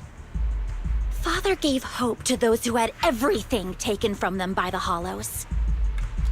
Vivian, you once rejoiced at the hope Father offered you, too. Before Father took you in, you were no more than an omen of disaster that no one wanted. It was Father who gave you shelter and a purpose for existing. Do you remember the first time you bestowed a blessing under Father's guidance? How did you feel when that person looked at you with adoration and gratefulness? That was the first time you felt hope. Like your existence had a purpose, right? Don't forget that it was Father who, through what you call deception, gave you hope. And you, what have you done? You basked in Father's attention and everyone's adoration, only to destroy everything. Do you think that by leaving the Exaltists, those people will live better lives? Of course not. Those who suffered under the Hollows will only continue on as walking corpses, without the hope Father gave them. Do you really think you're some sort of savior, Vivian? Dina anger emoji. In the end, you're just an ungrateful brat who brings misfortune to those around her. It was you who destroyed everyone's hope. Not everyone wants to live in false hope, Dina. You say it's because of greed that people willingly become your sacrifices. Perhaps those people aren't entirely virtuous. But that greed is just wanting to live a better life beyond the Hollows. What you and Landon have done was never about giving people hope, but exploiting it. Stop lying to yourself. Deep down, you know what Landon did was cruel. No. Back then, when Landon wanted to inject you with the serum, the fear in your face was as plain as day. I saw it all clearly. If all of this is as righteous as you claim, then why did you make such an expression, Dina? Don't look at me with such pity! Father did nothing wrong. All of this is to make something of the Hollows other than disaster. That's everyone's only hope. Wonder who Dina's voice actor is. She's also really good. Dina, it's not too late to stop. Stop living in this lie. You know what would happen if a sacrifice loses control and escapes the Hollow. It's not the Hollows that are to blame for those people's deaths, but the hope you keep talking about. That will cause more despair and claim more lives. That is merely the necessary sacrifice to accomplish a greater goal. No one deserves to be a sacrifice. Your hypocritical magnanimity disgusts me. I can always go and get more test subjects if they've escaped. And I will be able to replicate Father's serum with enough time. With you gone, I'll be able to complete Father's gift to the Creator and fulfill his last wish. Camille, release the failed subjects. Lady Dina. Here comes Camille again. Camille, are you going to do what you did before? You keep saying you'll follow the Creator, but it's all lies. Lady Dina, the Hollows took my family from me. Hi, Alice. I understand that there's no way to get back what I've lost. It was Lord Landon who told me that the Creator would guide me. Here comes fucking Camille again. One day, Hollows will no longer be disasters. Everyone will be able to survive inside them. I look forward to the day when this hope becomes reality. My God. I watched you grow up, and I know that you've always looked up to your father. He gives you hope. And I destroyed that hope with my own hands. I know the pain of loss, so I've always felt guilty. I want to atone for the hope I destroyed. But Dina, I don't want to ruin more lives. And I don't want to continue watching you destroy yourself. Vivian is right.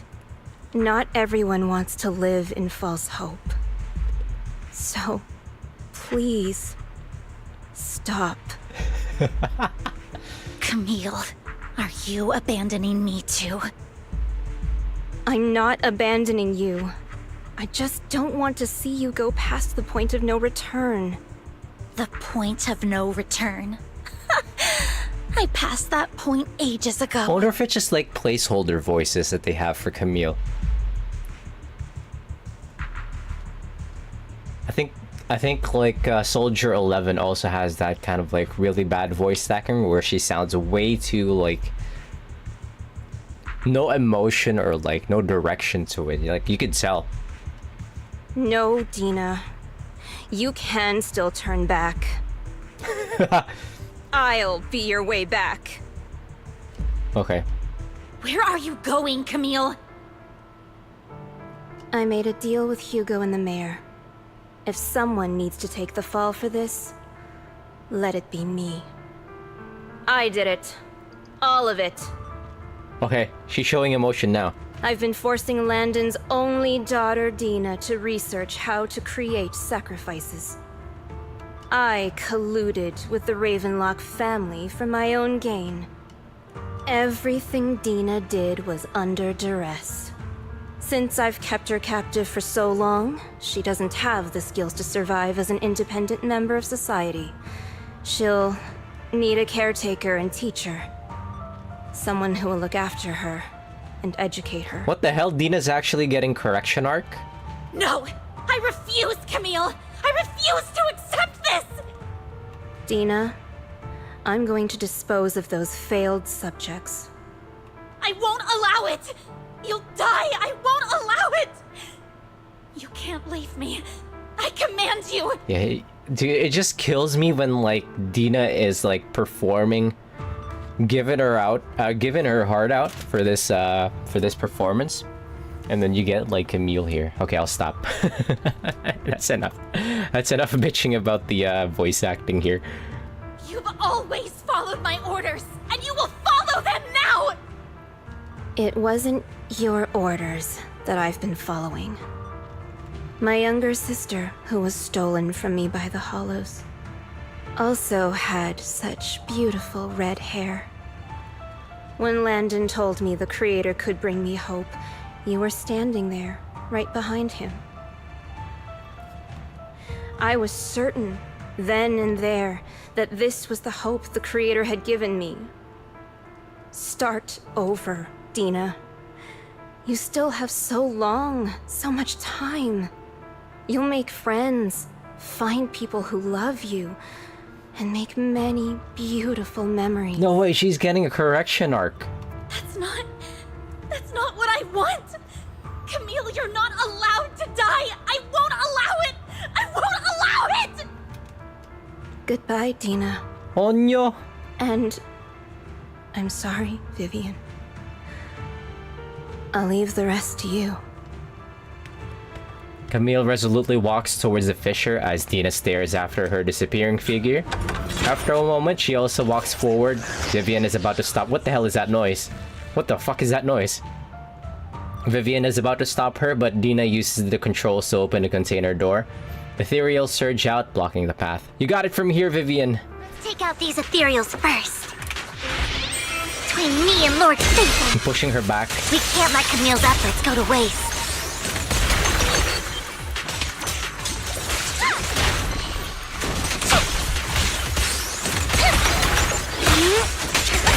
This thing is thick.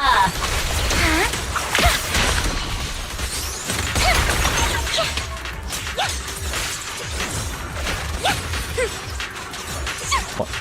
How is this thing not that? What? Door stuck. Fish are stuck.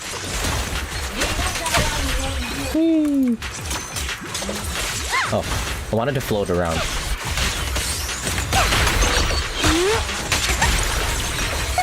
There.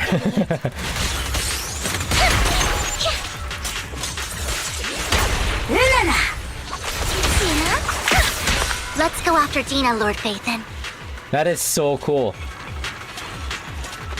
They must be on the The other hell? side of the fissure.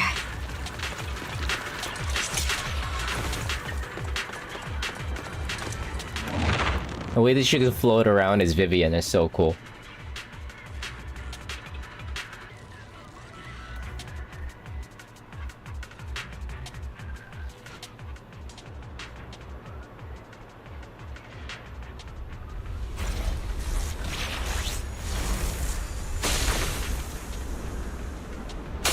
What?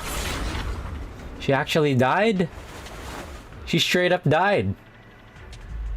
Are you satisfied now, Vivian? You were the one who brought yourself to this point. You're saying this is all my fault? Losing my father, losing Camille. You still have me, Vivian says. I wish you had never come into my life. At first, when Father brought you home, I was happy.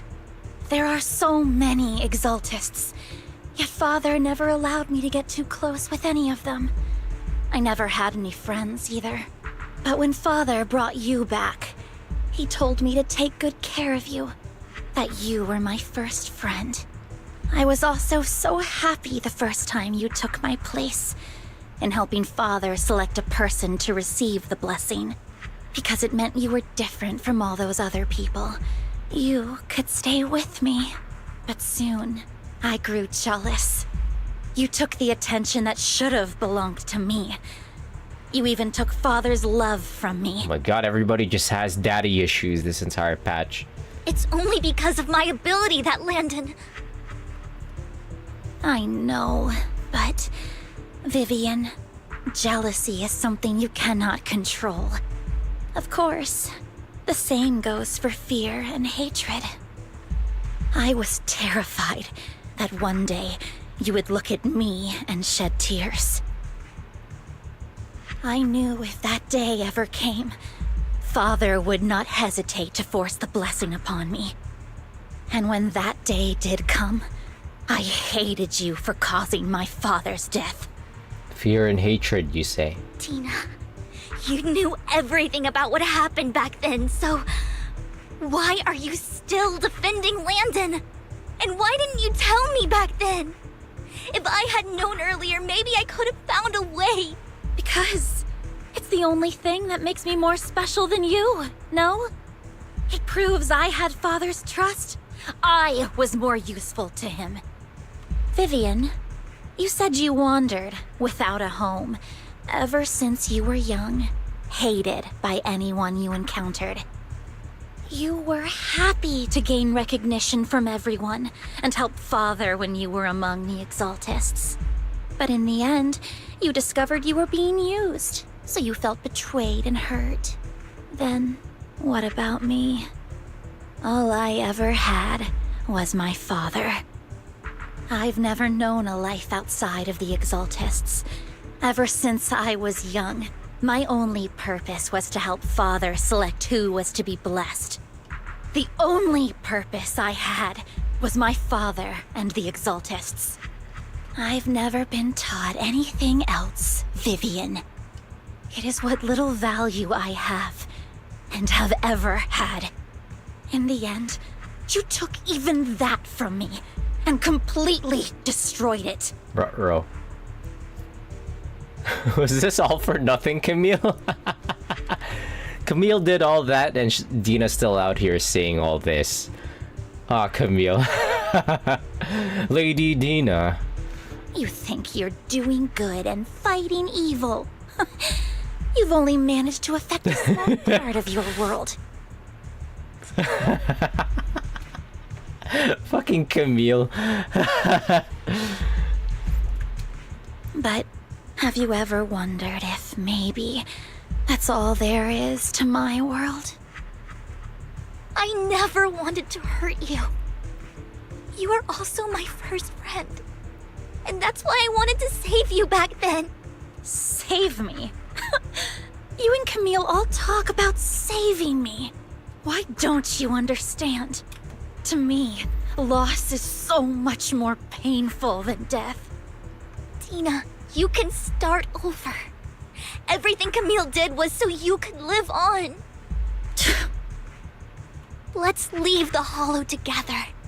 There are so many amazing places in New Eridu. This time, I'll take care of you. I've also met so many amazing people. I'm sure they'll love you too. Okay, Dina? Vivian. Huh? Is that actually working? I can't. Bleh. I can't forgive you. And I don't want to. Bleh. Everything that Camille did was for fucking nothing. Are you serious? I have nothing left. Come on! If what little hatred I do still harbor were taken from me, well, I refuse to be so pitiful. I won't apologize, Vivian. Dina closes her eyes and injects a vial of the serum into her own arm. Soon ether crystals appear on her body, a sign of corruption. I don't want to hate myself, so I can only hate you for killing my father, and hate Camille for leaving me. You're fucking joking. You're killing... Camille did that all for nothing, dude. That's just the kind of person I am. Hateful and despicable. I refuse to owe anyone anything. I refuse to feel regret. I won't. Vivian. Whoa, that looks crazy. Hating you. I will take all who are precious to you. I will also hate Camille. So I won't do as she and start a new life.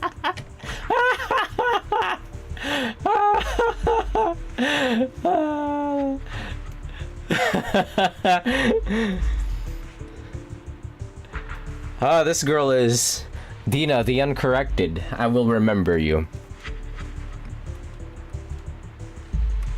Vivian, if you had never existed, if I had never, you would be... Lord Phaethon, please do not interfere. She was my first friend. I'm going to bid her farewell. Yeah.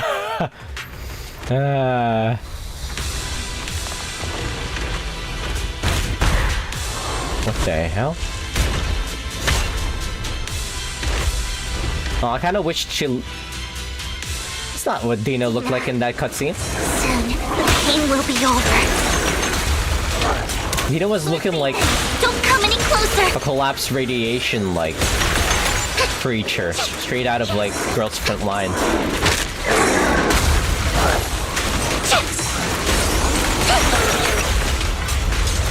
An Elid.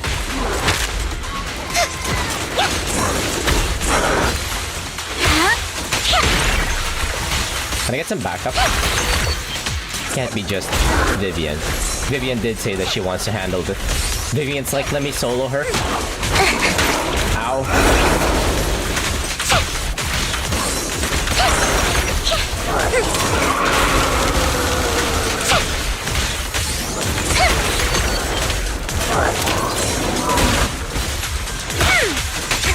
Don't you know?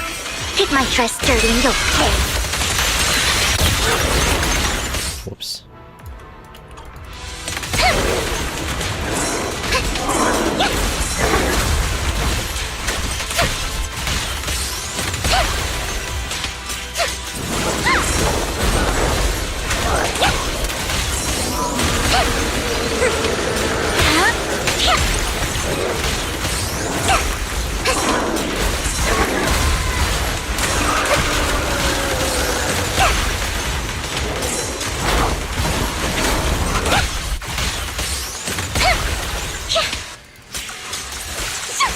Vivian has like hella long invulnerability frames. That's crazy. Like when she's aerial, she cannot be hit.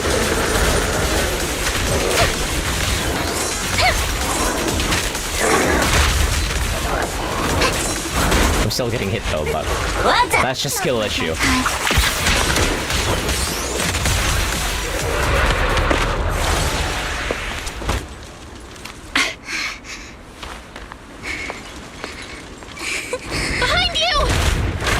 Vivian!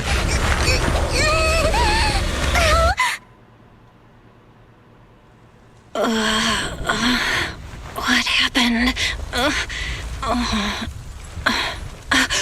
What the?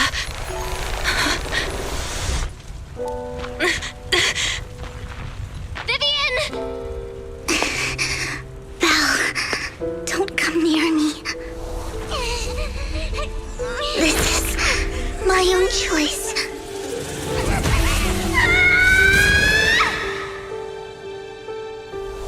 I will change the fate I saw. Vivian! I just want you to remember me when I looked my best. What? Vivian! Vivian, your body.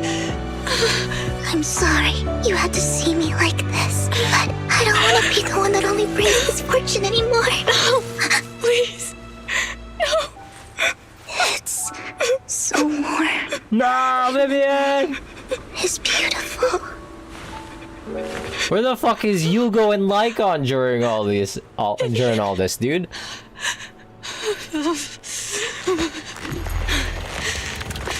Wait, what? No. It can't end like this! Wait, what?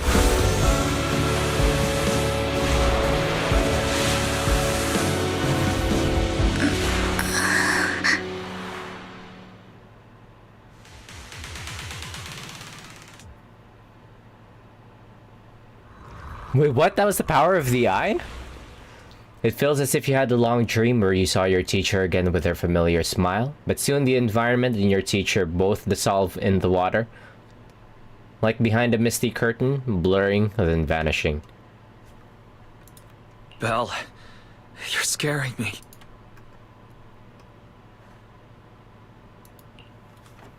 Belle, I'm so glad you're awake. What happened? I remember Vivian and I... Wait, where's Vivian? She injected herself with Landon's serum. Hugo and Lycon brought you out of the Hollow. You were in a coma and... I'm so glad you're safe. And you said Vivian used the serum on herself? But she looked fine to me, barring a couple of scratches. Hugo sent a message earlier saying he got her checked over, and she was all right. Can you recall what happened? The situation was dire, so Vivian used the serum on herself to defeat the ethereals. I saw the crystallization process starting to occur. And then I can't describe it, but I think I saw something.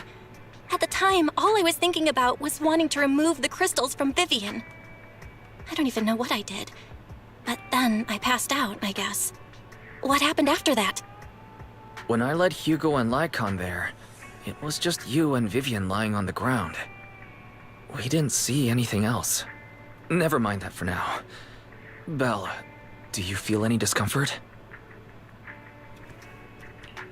Just a bit dizzy.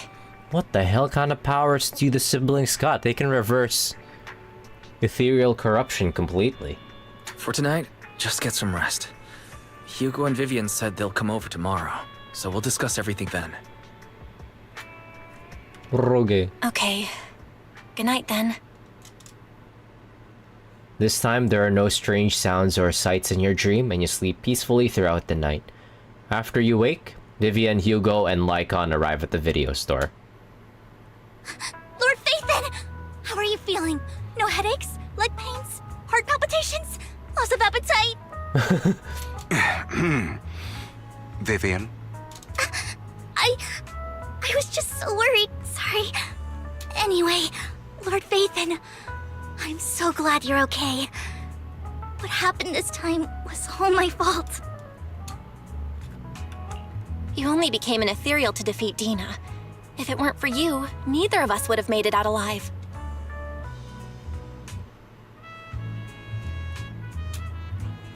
So, what happened? Belle said she saw the crystallization process start, but I didn't see anything through Eos. Hugo, Lycon, did either of you guys see anything strange? Allow me to explain. Tsutsume. Miss Vivian told us what happened after she awoke, and the mayor arranged a full medical checkup for her. Based on the results, Miss Vivian indeed shows mild corruption sequela. But if the crystallization process had already started, the lingering effects should be far more severe. To be precise, if the process had already reached the point of mass surface crystallization, it should have taken no time at all to become an ethereal. So, the mayor theorizes that it was the etheric energy within Master Proxy's body that affected Vivian's condition and the surrounding etheric particles, causing Vivian's corruption to recede. Essentially, corruption is a reaction between the etheric particles inside the body and in the surrounding environment. Therefore, it's not necessarily irreversible, just that currently our mainstream method of defense is prevention. How come I didn't know I had this ability? How's it even possible for me to influence other people's etheric particles? That makes it sound like I can manipulate etheric energy at will. No shot! Belle's got the cursed energy manipulation. She got RCT. Master Proxy, you are special. Why you are my special? Fuck me.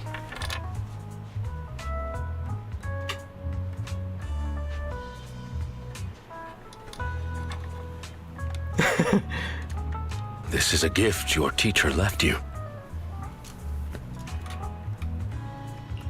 Our teacher? So this has to do with her? I don't know all the details, so I cannot explain everything to you. My apologies. However, Miss Yixuan might be able to answer some of your questions. Yixuan showing up? She will visit you sometime soon, so please feel free to ask her any questions you may have. She has quite an eccentric personality. If she causes you any inconvenience... Can I file a complaint? If she causes trouble, can I file a complaint about her to you? Master Proxy, you have always been a people person, so I trust you will handle things just fine. That just makes me more worried. In any case, the mayor has asked me to give everyone his most sincere gratitude. Unfortunately, the mayor could not come personally, but has promised everyone a favor. Provided it's within his means, he will offer his unconditional assistance once. There is no time limit on this favor. Unconditional, What if I wanted his position as mayor? If that is what you desire, then the mayor and his subordinates will be first in line to vote for you in the next election. As for the other votes, you'll have to work for them on your own. But should you assume office, I hope you take full responsibility for handling all day-to-day matters and lead by example. He answered so seriously. By sheer happenstance, the mayor has provided you with a copy of his current assignment, the City Waste Sorting and Processing proposal. Oh, Lycon. Old fox. Well, can I request Lord Phaethon's? The mayor imagined you might ask. What? I have prepared all the necessary documents, and the ceremony expenses will be covered by the mayor as a gift. As long as Master please, we can sign and process the documents immediately. Wait, what? What's happening here?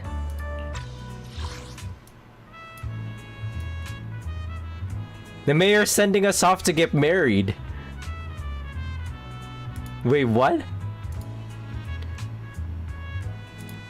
The mayor sold the proxies to Vivian for marriage. But this matter requires mutual consent and cannot involve coercion, confinement, or one party's lack of consciousness. Wait, why is Lycon saying all this? Is he actually serious, or is he just fucking with? Is he fucking with us? Stop! I would never do that to Lord Phaethon! Probably. At least not today. As for you, Master Proxies, the mayor has some sense of what you desire. That said...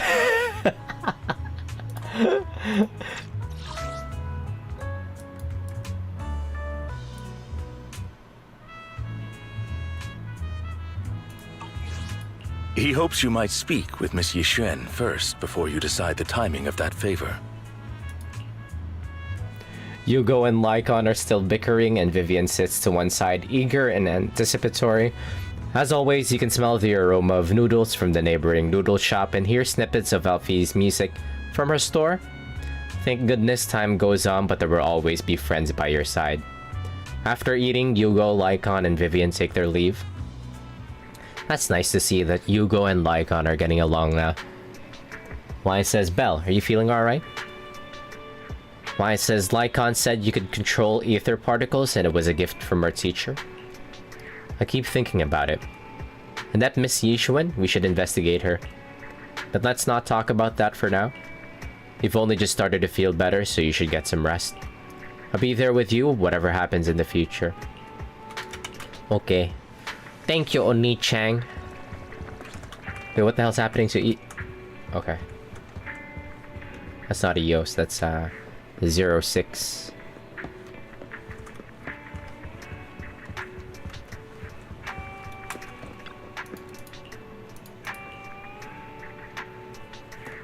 Belle says, if this is a gift our teacher left for us, then doesn't that prove that her research was focused on mitigating the damage Hollows have on humanity? Perhaps this can serve as evidence that she was innocent. But I don't feel anything yet. It doesn't feel like I have any special powers. Your thoughts are all jumbled together and your mind feels heavier and heavier. You drift off without noticing it. Wow, we beat. That's it? Wait, we're supposed to talk to Yixuan, right? kind of like a post-game. New Eridu continues to coexist with sacrifices, and neither daily life nor hidden crises ever cease. New stories in the distant horizons are surely exciting, but one should also cherish each passing day, present or past. One day they'll become memories worth holding on to. Wait. Okay. Still not over. I was about to say. Kuya Wise, what's up? Wise says, Belle, someone calling herself Yishuan is here for you. She's dressed like one of those masters of the mystic arts from those movies. Do you know her? I do. We say.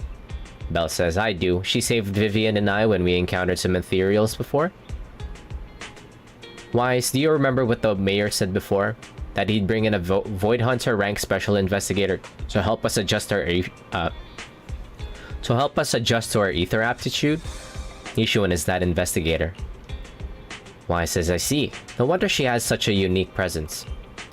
According to her, we have good... How do you pronounce...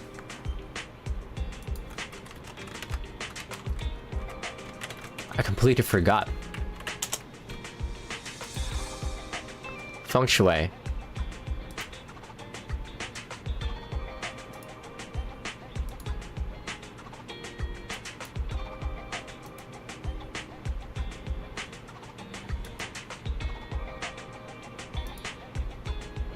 Feng Shui.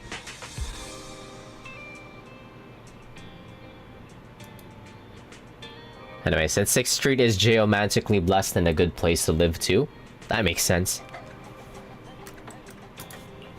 Really? We say.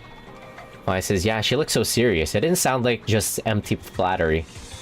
You weren't here when she came in earlier? I asked if she wanted to stay and wait, but she said she wanted to take a look around and you could talk once you were free. If you have time now, you should go find her, Belle. Okay, where is she? Yishuan.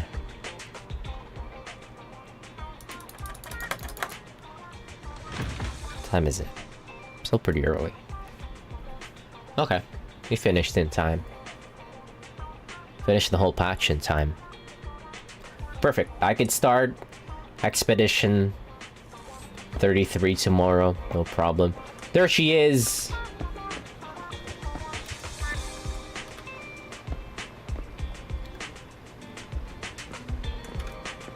Wow.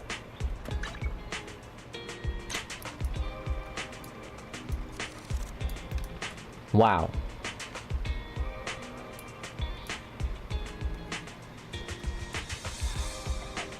Hot pants.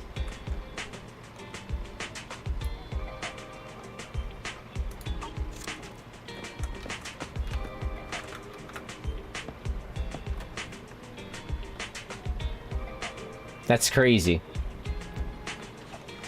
That's like higher than Jane Doe's. And Jane Doe's was already crazy.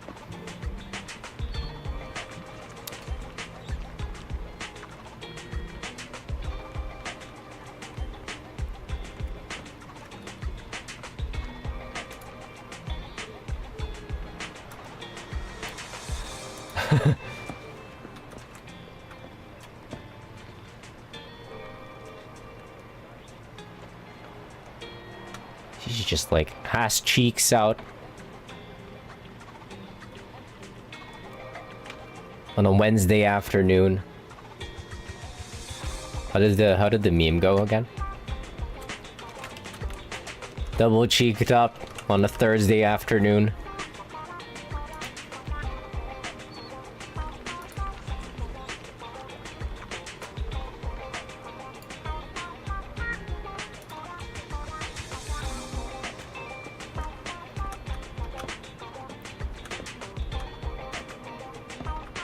Wah! Wah! Jesus Christ. Wah! This has turned into that kind of stream. I'm sorry, everyone.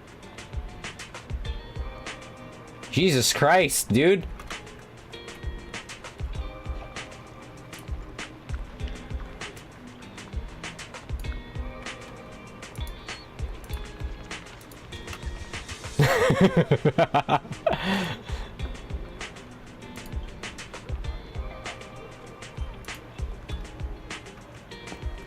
She's just overall all like insane. What the hell? I think she's gonna come out with like, what's happening with her shoes here? I can't talk to her. There we go. I did not expect that such a spiritual entity would exist here. It appears this street is a geomantic gem. Is that fucking Ruin May? A spiritual entity? His name is Howl. And I guess you could say he's a neighbor of mine. Is there something special about him? No, I was simply a bit surprised. It's rare to find such an intelligent individual of this breed. Even huskies can be really smart. Howl is proof. You're right. Yet, probably being not overly intelligent comes at a price. It must stay here for prolonged periods of time, parted from its owner and unable to move about freely. Both a blessing and a curse. However, it seems quite happy. We've strayed a bit off topic.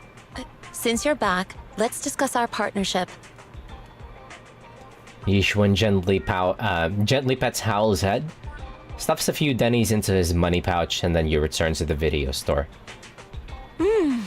Nice job. Good air circulation, excellent layout. Very suitable for a business. Are all Void Hunters strange? Your Bangbu here are also very energetic. It seems your fortune is good when it comes to wealth. Didn't expect you to understand feng shui. Thank you for your blessings. But who exactly are you?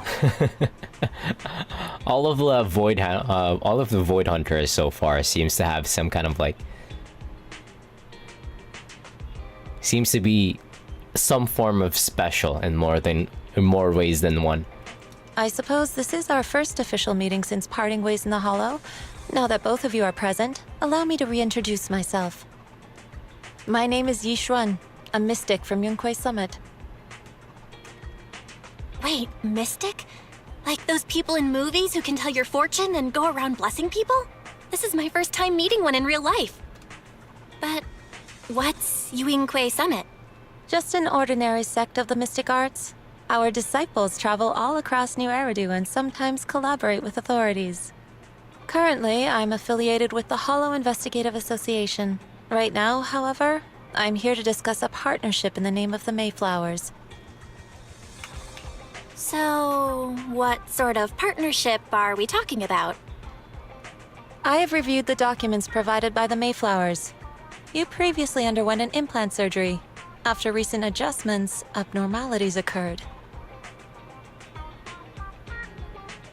These abnormalities bear resemblance to the craft practiced by us at Yunquay Summit.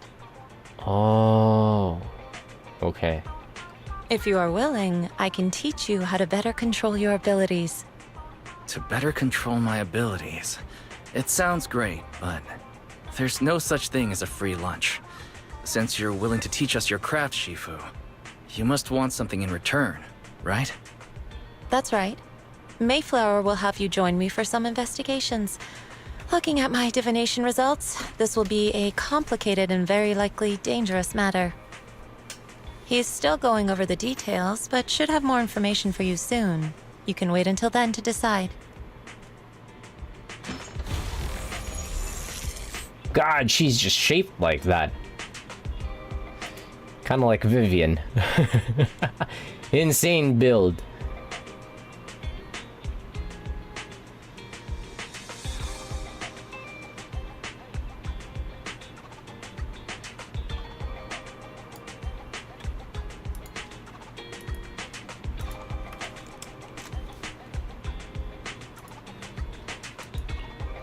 Oh shit, what did she say?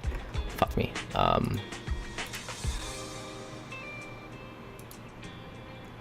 Yishuan says, let's leave it at that. The weather is nice today, perfect for going out. I just happen to need to head to a nearby store to collect something. If you're free, how about coming with me? We have a long path ahead of us, so it'd be good to take the opportunity to learn more about each other's ways and methods. Sure, man. Belle says, sounds good, then let's go. Yishuan Shifu, where's the store? It's at Lumina Square. It's called Buyan. Hey, I know that store, we say. Belle says, oh, I know that store, but hasn't it been closed for ages now? Is that okay, Shifu? Yishuan says, it matters not. Whatever the situation is, let's head over first. It's been ages since I last came to the Janus Quarter. I'd like to take a look around. Just tell me when you're heading to Luminous Square, we can meet up there. Okay, let's go. Yishuan nods a goodbye to you and leaves 6th Street. Okay, let's go. Go! Go right now! Go right now!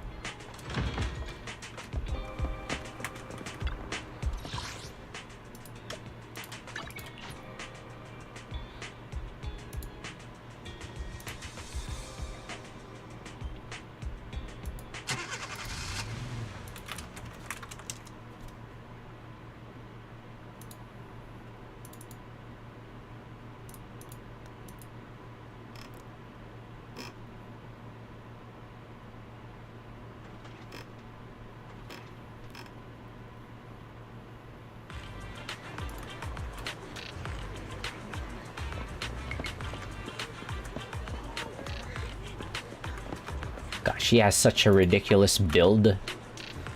Can I not change characters here? I can. I wanted to compare her to, like, Evelyn. Please, help me check my fortune! Here's my pop. Look, doesn't this thick wealth line mean I'm about to strike it rich? Heyo, how's it going? Are we out of the Silent Hill hallway? We are. How's it going? Good evening. Have we prevented... Wait.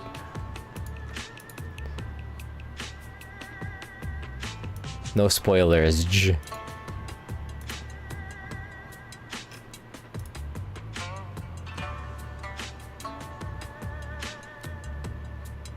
Oh yeah, the funny...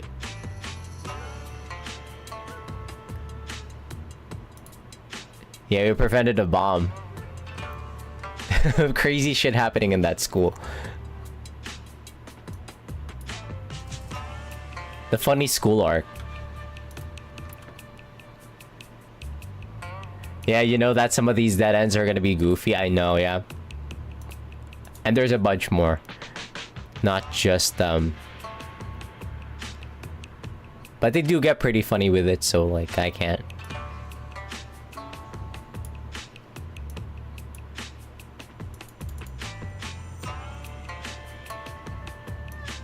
Yeah, no, it's okay. It's still gonna be like a fun time. Like all of what happens, all of the goofy parts of that like one section of Daybreak is forgiven just for that one moment where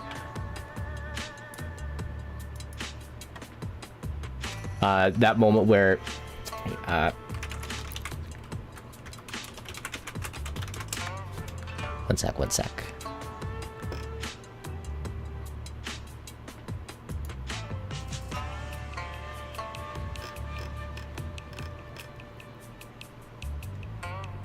Yeah, anyways, yeah, that one moment where Nadia was like running to school with a toast in her mouth. Yeah, goofy, endearing. It's all forgiven just for that one moment where Nadia was like running to school with a toast in her mouth. Oh, we haven't seen that yet? Ah, fuck me. I thought that was like, you saw the clip, okay. You saw the clip, okay, good. I thought that already happened. I thought that happens like the moment that... Ah, I thought that already I thought that happens like immediately as soon as you start that section.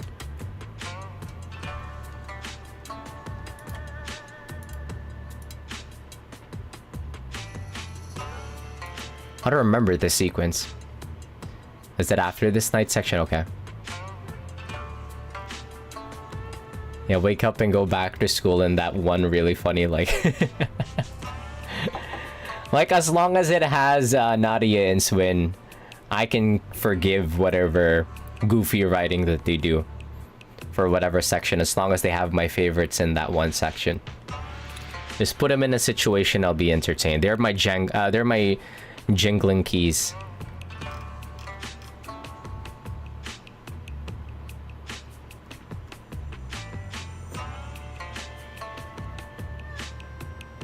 Hey, the 4 SPGs have been really good so far too, yeah.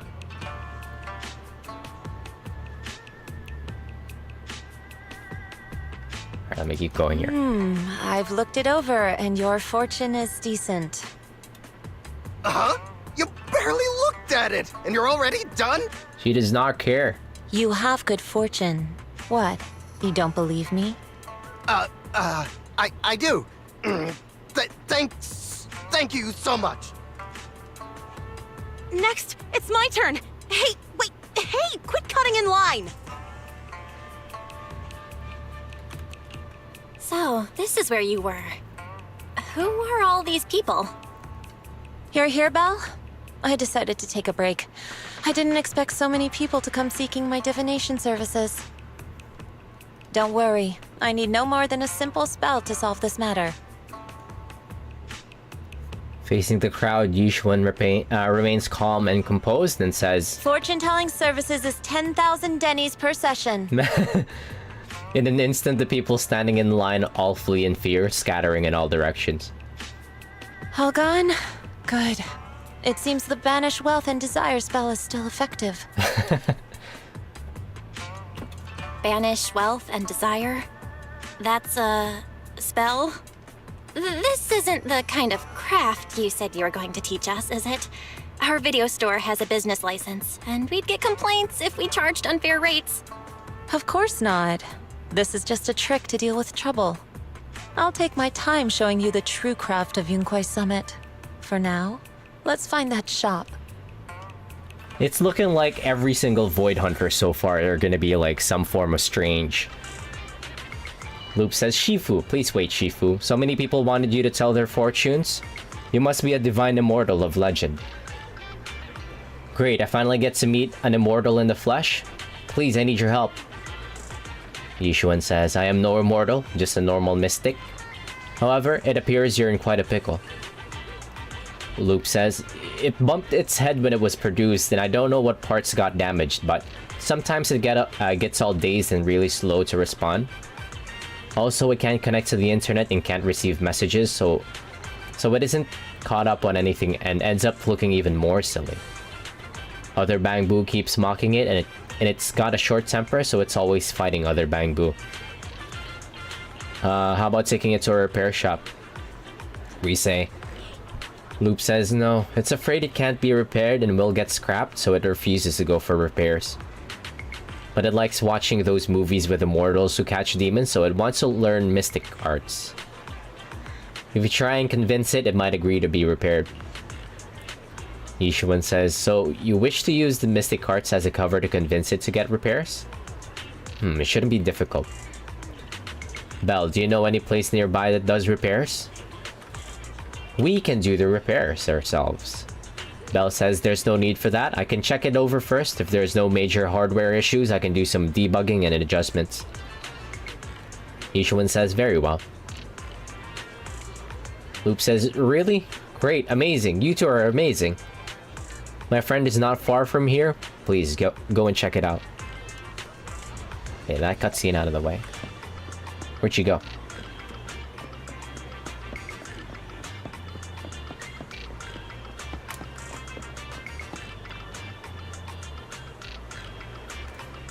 Loop says, Chi-Chi, look, I brought you the Divine Immortal.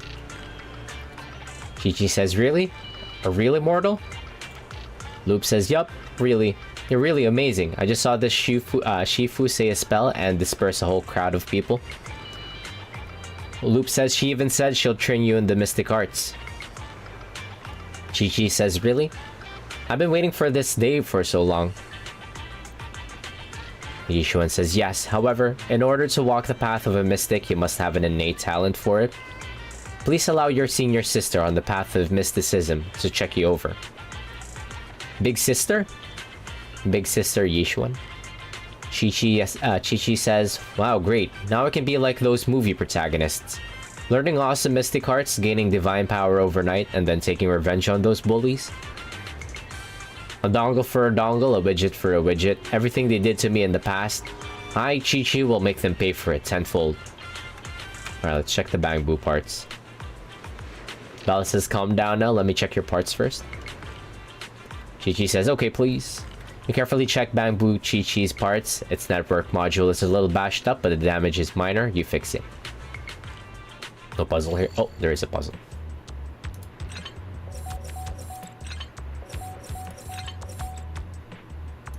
Anyways, yeah. I'm trying to remember like the sequence of events for like Daybreak 2, but I don't remember the order. I just remember like each of like what happens in each section, but I don't remember what happens in order. Been a while for me.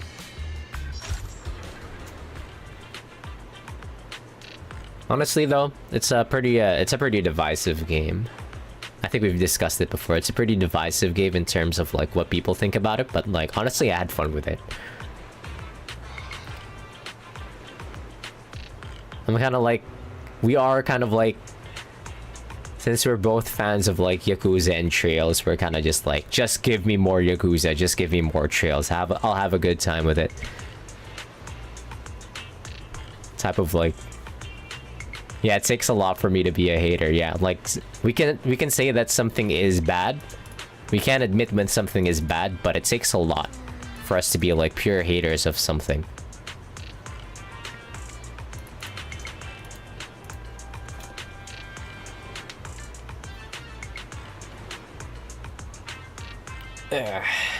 Alright. Belle says, great, all repaired. How do you feel? That's a lot of ananas. Chi-Chi says, what was that? Wow, countless messages and updates are flashing before my eyes. Whoa. Could this be? Is this what they call enlightenment? Amazing. I've been enlightened. Enlightenment. Belle says, congrats, you are now connected to the internet.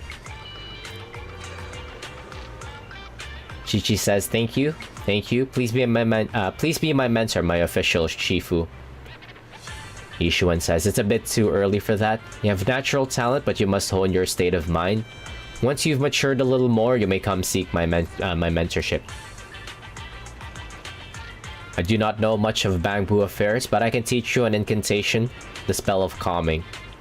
When you feel agitated and wish to fight those other Bamboo, you can recite this incantation under your breath. Their brains are made of defective parts. Yishun, you know what? Yishun is kind of funny. In the same way that Miyabi's kind of like funny.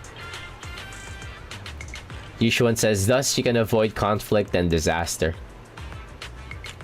Chi-Chi says, I see. Their brains are made of defective parts. Their brains are made of defective parts. The Bamboo contemplates this for a while, its gaze growing brighter. Chi-Chi says, that's so amazing. As I recite the spell, those who bully Bamboo don't seem so irritating anymore. Thank you for teaching me the spell of calming, Shifu. It really works. Yishuan says, you're welcome. Though one should not get into fights if possible. If you must, be sure to win the fight. Understand? Chi-Chi says, understood. Thank you, Shifu. Alright, Yishuan says, since you're all right now, it is time for us to take our leave. Belle, let's head to that store. Yishuan Shifu, the store is right up ahead. We get to walk around with... Yep. Yes, this is the place. That hot pants is crazy. She's just like cheeked up on a Thursday afternoon. But the most important is do it. Holy shit, it do jiggle. Get back here. Back here. Demons are out. You know, the usual. Come on, walk. Walk it. Holy fuck. Oh shit, she's stuck on a pole.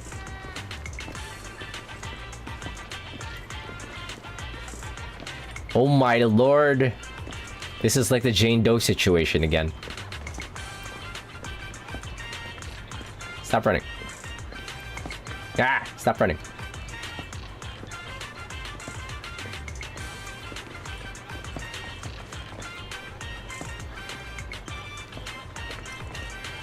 Good lord. We will be rolling. Stop fucking running. Over here.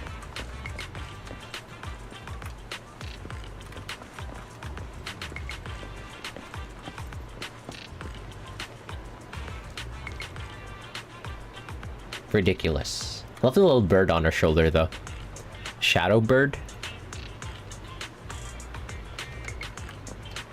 Does she function like Megumi from Jujutsu Kaisen?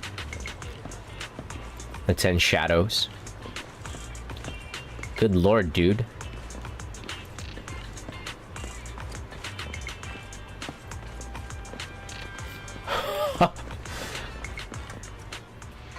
Ah, this is the one. Seems it's closed. Another wasted trip. Not necessarily. 1 second, please. Yishuan walks up to the door, gently knocks 3 times in rhythm, and then slips a note through the door.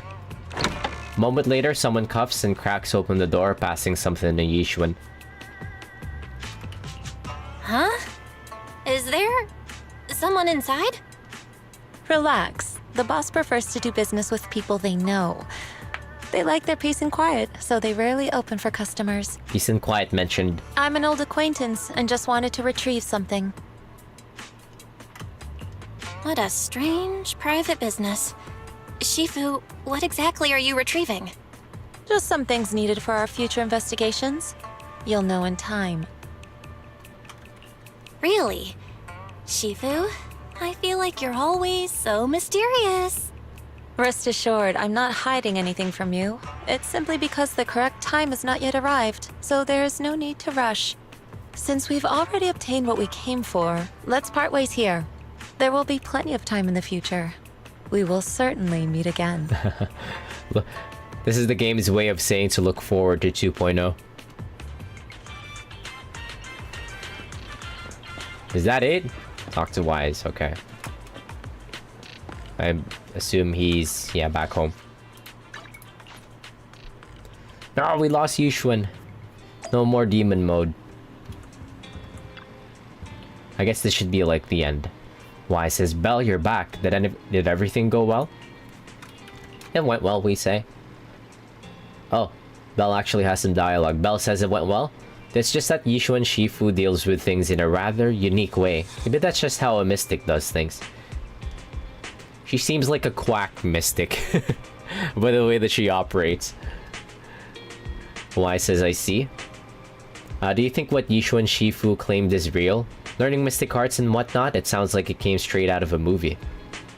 Are we gonna be like those movie protagonists who use talisman to defeat ethereals and magic arrays to suppress hollows? Movies are made up, we say.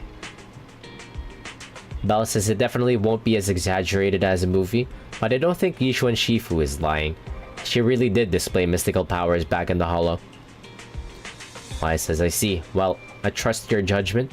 Plus, the mayor must have his reasons for choosing her to teach us. Yishuan Shifu said the mayor would have us help her on some investigation. I wonder what it is. Either way, we'll find out soon. There's no rush. Belle, you've been so busy recently. You should take this time to rest and have a break. And that's the end, is it? That's the end. Okay. All right. GG's.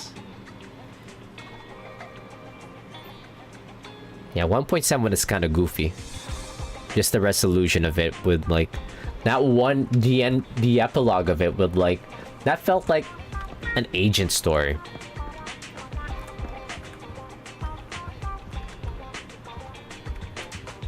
I mean, like every section of the main story so far all felt like kind of like faction shit, agent story, like there's barely been any like progress with the main characters. Like we've mostly just been like helping other people out. Like what? All that we know about the proxies so far is that they're kids. They used to live as students in some academy. They have this teacher that they're trying to prove innocent. They got an upgrade.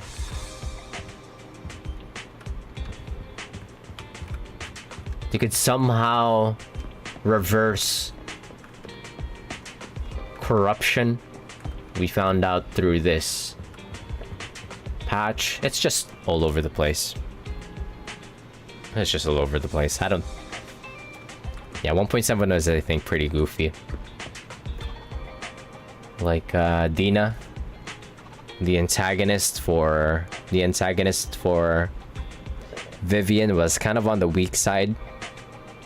I think she was just funny as fuck. Like cartoonishly evil and goofy. But yeah. Not much of a highlight, I would say. Not in terms of story. Story has never been like the Zenless Zone Zero's strong suit. It's always just been like purely, this game is purely carried on vibes.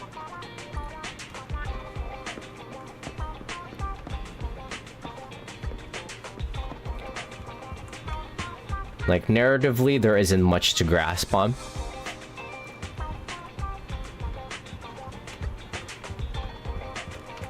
It's kind of like even towards the end here, it kind of felt all over the place.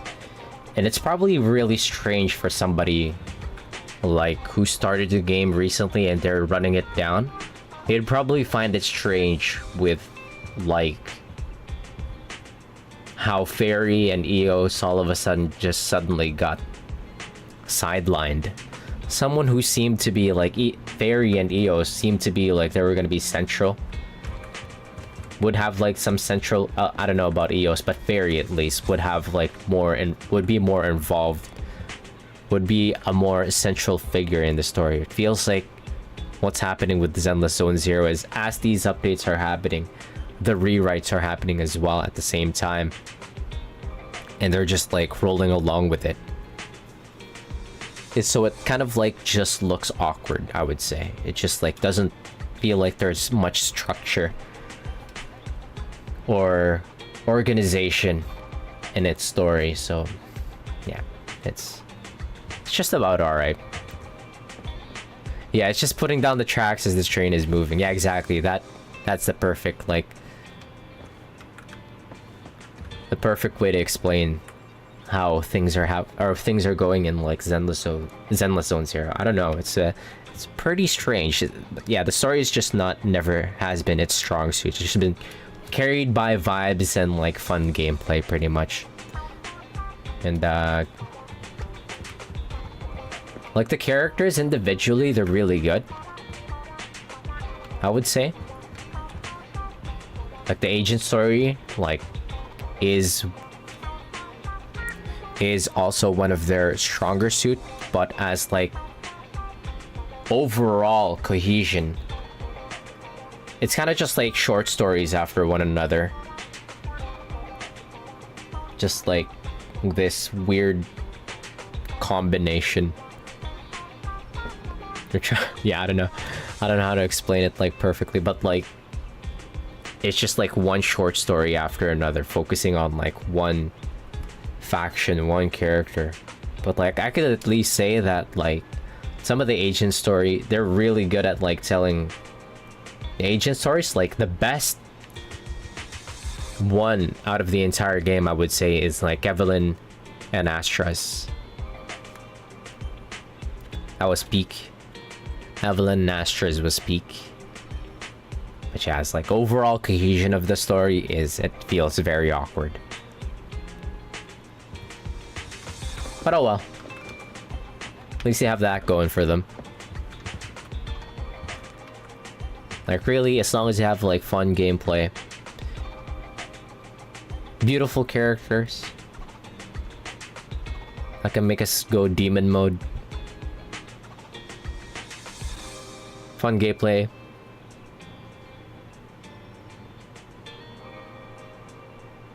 good vibes, I think is like one of the main staying power for like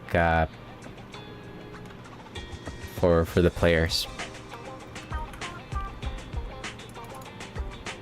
It's not like Honkai Star Rail has like Comparatively to Honkai Star Rail or like Wuthering Waves, which has this like very good like story structure, it's actually like laid out very nicely. It's just like feels very cohesive. Like compared to Zenless, yeah, Zenless Zone Zero I think might just be like among the weakest in terms of like story amongst all these gacha games, but even then, I could say that Zenless Zone Zero is the most that I have fun with. Despite being at the bottom, personally, for me, in terms of, like, story. And I think I value having fun with a game more than, like, a game like Honkai Star Rail that has kind of like a really good story, just about okay gameplay, turn-based, so something that I'm like already very familiar with. You can't get too creative with that, unfortunately, unless just like flashy animations and everything. I mean, like, you can get creative with like turn-based games, but like with the limitations for Honkai Star Rail.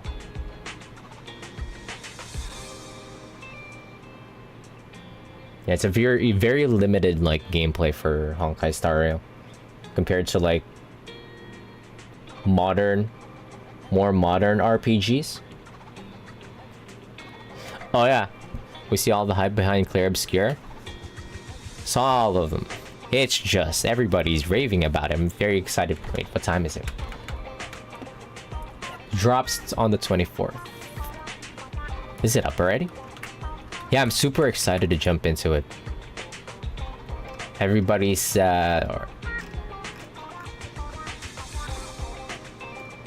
giving it, like, such glowing reviews. So I'm glad that we managed to finish like Zenless Zone Zero tonight, so I could focus on running it down for Clair Obscure. Expedition install?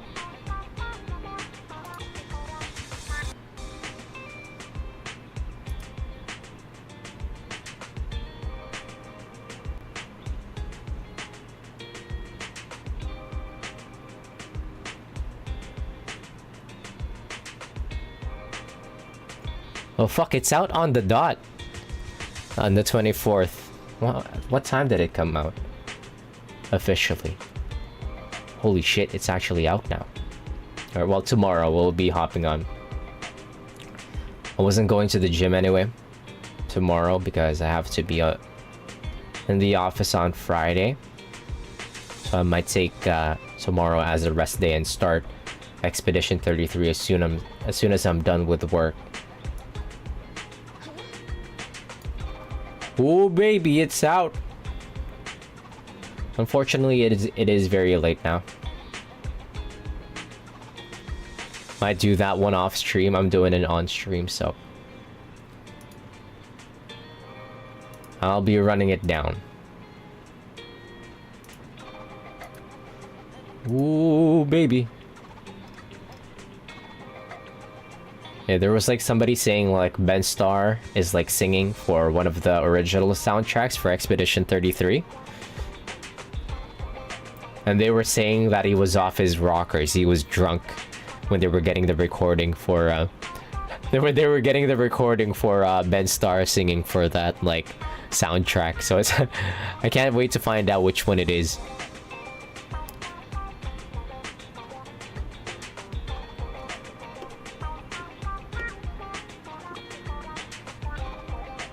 Ooh, baby, I'm so excited for this. I should have taken the day off.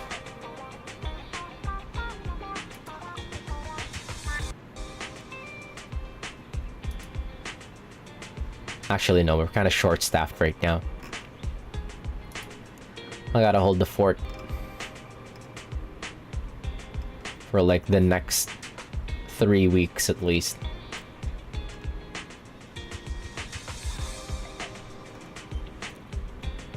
Yeah, it's downloading for me right now, but I don't think I can play tonight.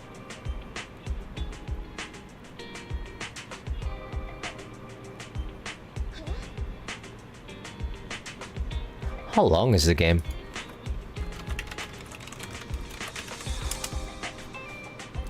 +30 hours of main game, but there's probably a lot of side content. At least that's what I heard from people, that there's gonna be like a lot of side content. That is actually like a pretty beefy... I could expect like maybe 40 hours for me to go through the main game. Just the main game, and then we'll see about the side content. So just about the length of Atelier Yumiya, I would say. If I just run the main story down.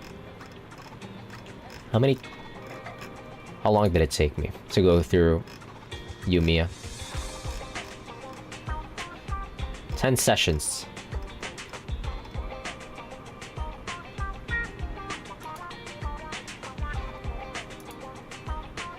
I can't wait. Yeah, I'll probably hop on as soon as I'm off work. Because I'm skipping the gym tomorrow, and then... so I can get as much playtime before Friday, because I have to be in the office on Friday. Anyways. Update done. 1.7. Was goofy. Just about all I could say about the update for Zenless Zone Zero. Could have been better, but we're here for the vibes.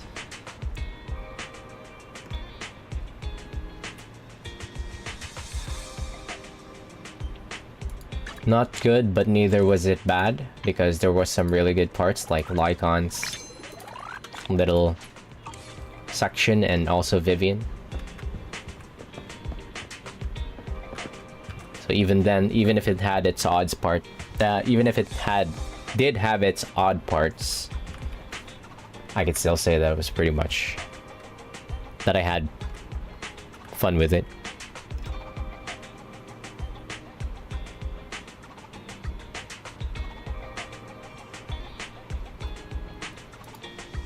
Alright, with that being said, GG's. Have a good night. Enjoy Oblivion. I'll probably play a little bit more. I'll just complete the download for Obscura. Expedition 33. And then play a little bit of Path of Exile. And then go to sleep. And then I'll play tomorrow. Immediately jump into Expedition 33 as soon as I'm out of work. Who knows what time it'll be. Hopefully I won't be too like caught up in the afternoon with work. Fuck me, never mind, I might be. We'll see. Maybe I could just try to start early in the night, the stream, instead of... just trying to remember if I have errands. We'll see. I'll just look. GG's! Good night, good night. Peace out, see you later. Take it easy. Have fun with Oblivion.